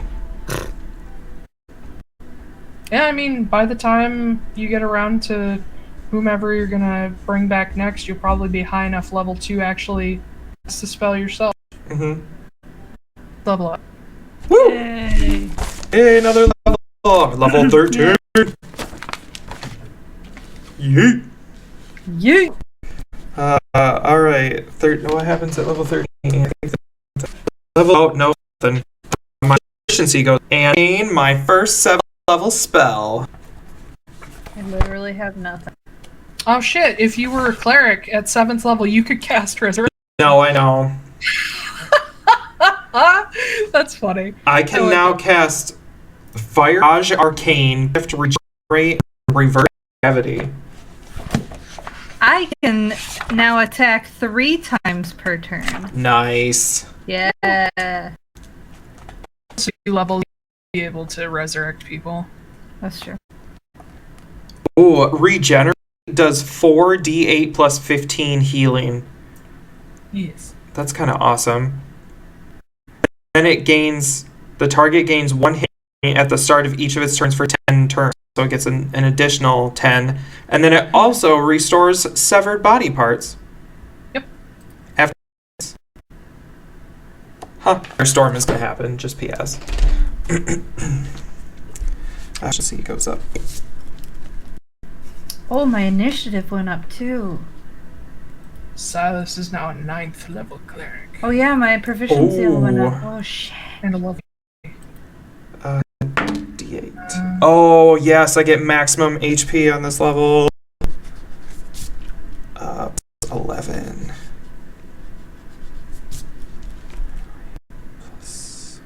Silas!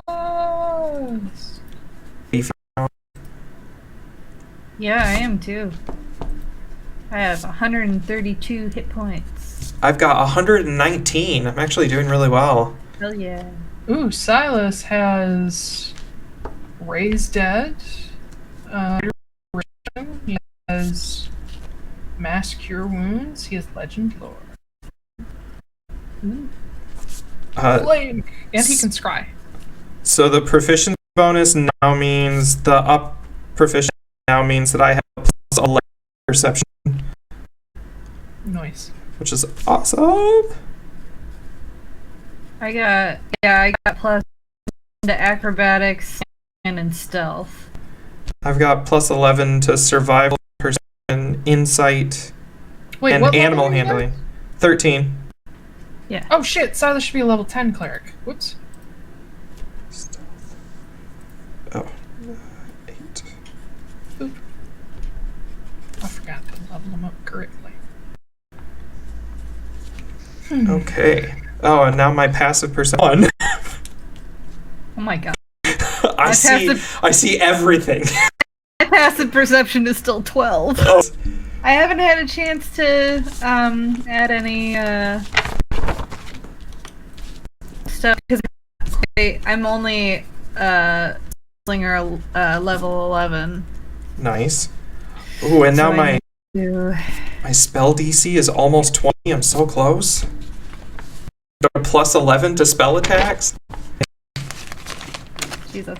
Ooh, and my guns. Oh fuck! I forgot to fix that. If I heart in gun form, I get a plus 13 attack. I know. Yeah, Justine, that ring. She's already trained in unarmed combat. So now with that ring, she gets even more. Damn. 16, 17. Okay. Really scary. Oh man. Next episode is going to be really emotional for you.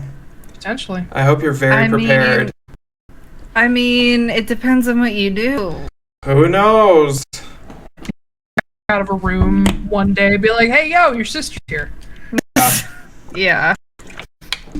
Wolfe, Sylvie, and Marin will kill him. Mm-hmm. Probably. Yeah, pretty much. All right. Well. What would Kit do if Kit brought Sylvie? I forgot If Kit brought Sylvie back, would Kit? There's so many things. Like, what would he do? It's interesting. What do you mean? What would he do? Well, like Kit's whole motivation for this for quite a while, like the goal is to get strong enough to bring Sylvie back. Like once you bring her back, then what's the goal now? Like, is it just the staves or what? There's a fuck of other stuff going on. No, I like taking away a main driver, which is interesting. A main driver. I don't know. You have a lot of stuff like getting slant back. That's true. Taking out the whole company and. Don't worry, is all I'm gonna say. No, I know. There's plenty to do. Yeah. It's just interesting. Oh, also, Marin gets access to level 3 of Flameheart. Yeah. Ooh. Oh, level 3. Oh. Fear no wraith. Gimme. Uh-oh. Gimme. Hey, what are you doing? Man. Why have you been wired for 6 hours? 7 hours? Yeah, it's been a long time. Oh, it's fine. I got so fucking wrapped up and like shit started happening close to the end, and I was like, "Do you guys want to fight?" And you're like, "Fuck yeah, I want to fight." It was like 3 hours later. All right, let's bring it home. I keep forgetting what we're still on. Did you hear what Fear No Wraith does? You don't have to. No, I will. So Fear No Wraith says you have advantage on saving throws against being frightened by undead, and also Flameheart can speak fluently in any language known. Ooh. Oh, he's become a smarty pants. I love that Flameheart is setting you up to fight Alistair. That's quite literally the point. That does not surprise me. Hey, stop it. Well, I can. God damn it. I'll tell you once we're off air. Okay. Like kind of more additional Okay, stuff. so Taylor and I have been talking about. Thanks for sticking with it. After I said I wasn't gonna split this. Should I split this one? Probably split it. This is like so. I told myself I wasn't gonna split them anymore, but I also didn't plan on a second. Technically we only, but 5 to 11 is 6. Nope, it was 7. Jesus, math. Odds and evens. Yep. Thank you for extra tech this week. There's updates on there all the time for the VOD podcast. I just introduced as a podcast instead of a show. So you can find us across multiple podcast platforms. And then Astrid. Tell us what. Hello. My name is Astrid. Hello. Basically, Astrid over on my website, astridknight.com. I'm writing a book. It's about D&D. It's pretty cool. That was the most succinct I've ever been. I know, Actually, right? Look at me. My name's Laura, and I'm writing a book. My name Laura. It's writing this. Give up. It is due Monday. Let's shut up. Yep. Taylor, I hate it to you. It's okay. You'll get it done after your vacay thing. And then Blake. Hi, I'm Blake Wolfe. Hi. You can find me at blakerwolfe.com, BLAKERWLFE. I have a fantasy series I'm working on. Book number 3, The Crystal Wednesday next week. It does. Yes, it does. March 31st, it'll be out. So, also book number 2, The Crystal Archivist, is 99 cents right now for the next couple of days. So, go grab it if you have it. And Jonathan's letter is free right now because I had some free days to use. And also, Lake Arcadia's nuts right now, so just blow it up. Like, I got books. You can even, which isn't even technically, it's there. So that's what I do. Fantasy series, kind of LGBT, sort of dark-ish, dark light. Like LITE light, dark light. Yeah. Grim dark, but with some comedic. Well, not grim dark. Dark with some comedic bits. Yeah. So, yeah, go check it out.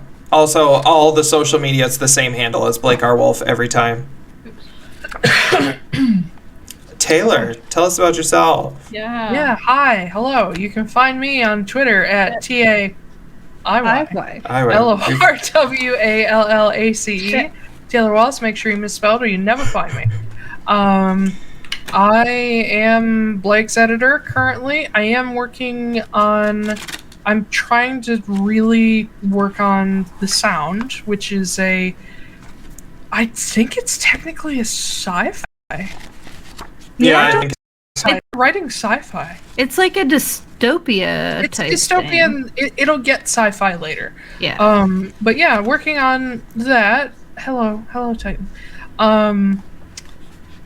Yeah, and some short stories. Otherwise, if you need an editor and you don't want to pay your firstborn child, you can find me on sonderediting.com, where I can edit shit for it. it is true. But thank you for putting up with us for however long your watching session is. And we'll see y'all next week. Happy spring. Happy belated equinox. Happy anniversary of the stream. Yeah. Well, it's not anniversary of the stream, but it's anniversary of the campaign. Yeah. Oh, yeah. Yeah, anniversary of the campaign. And then I believe, if my math is right, 2 weeks from now will be our 50th game. Yep. So, that's fun. We'll just have to go around being like, I'm 50. Titan! Do you see this boy? Yes. Yeah. God. Alright. He's been so fucking wired all fucking day. But yeah, thank you again for joining us. We'll be back next week, 5 p.m. Eastern, Saturday. Sharp. Watch for the VOD and the podcast on Wednesday. Post about 6 a.m. I think that's it. All right. We'll see you guys all later. Bye. Bye.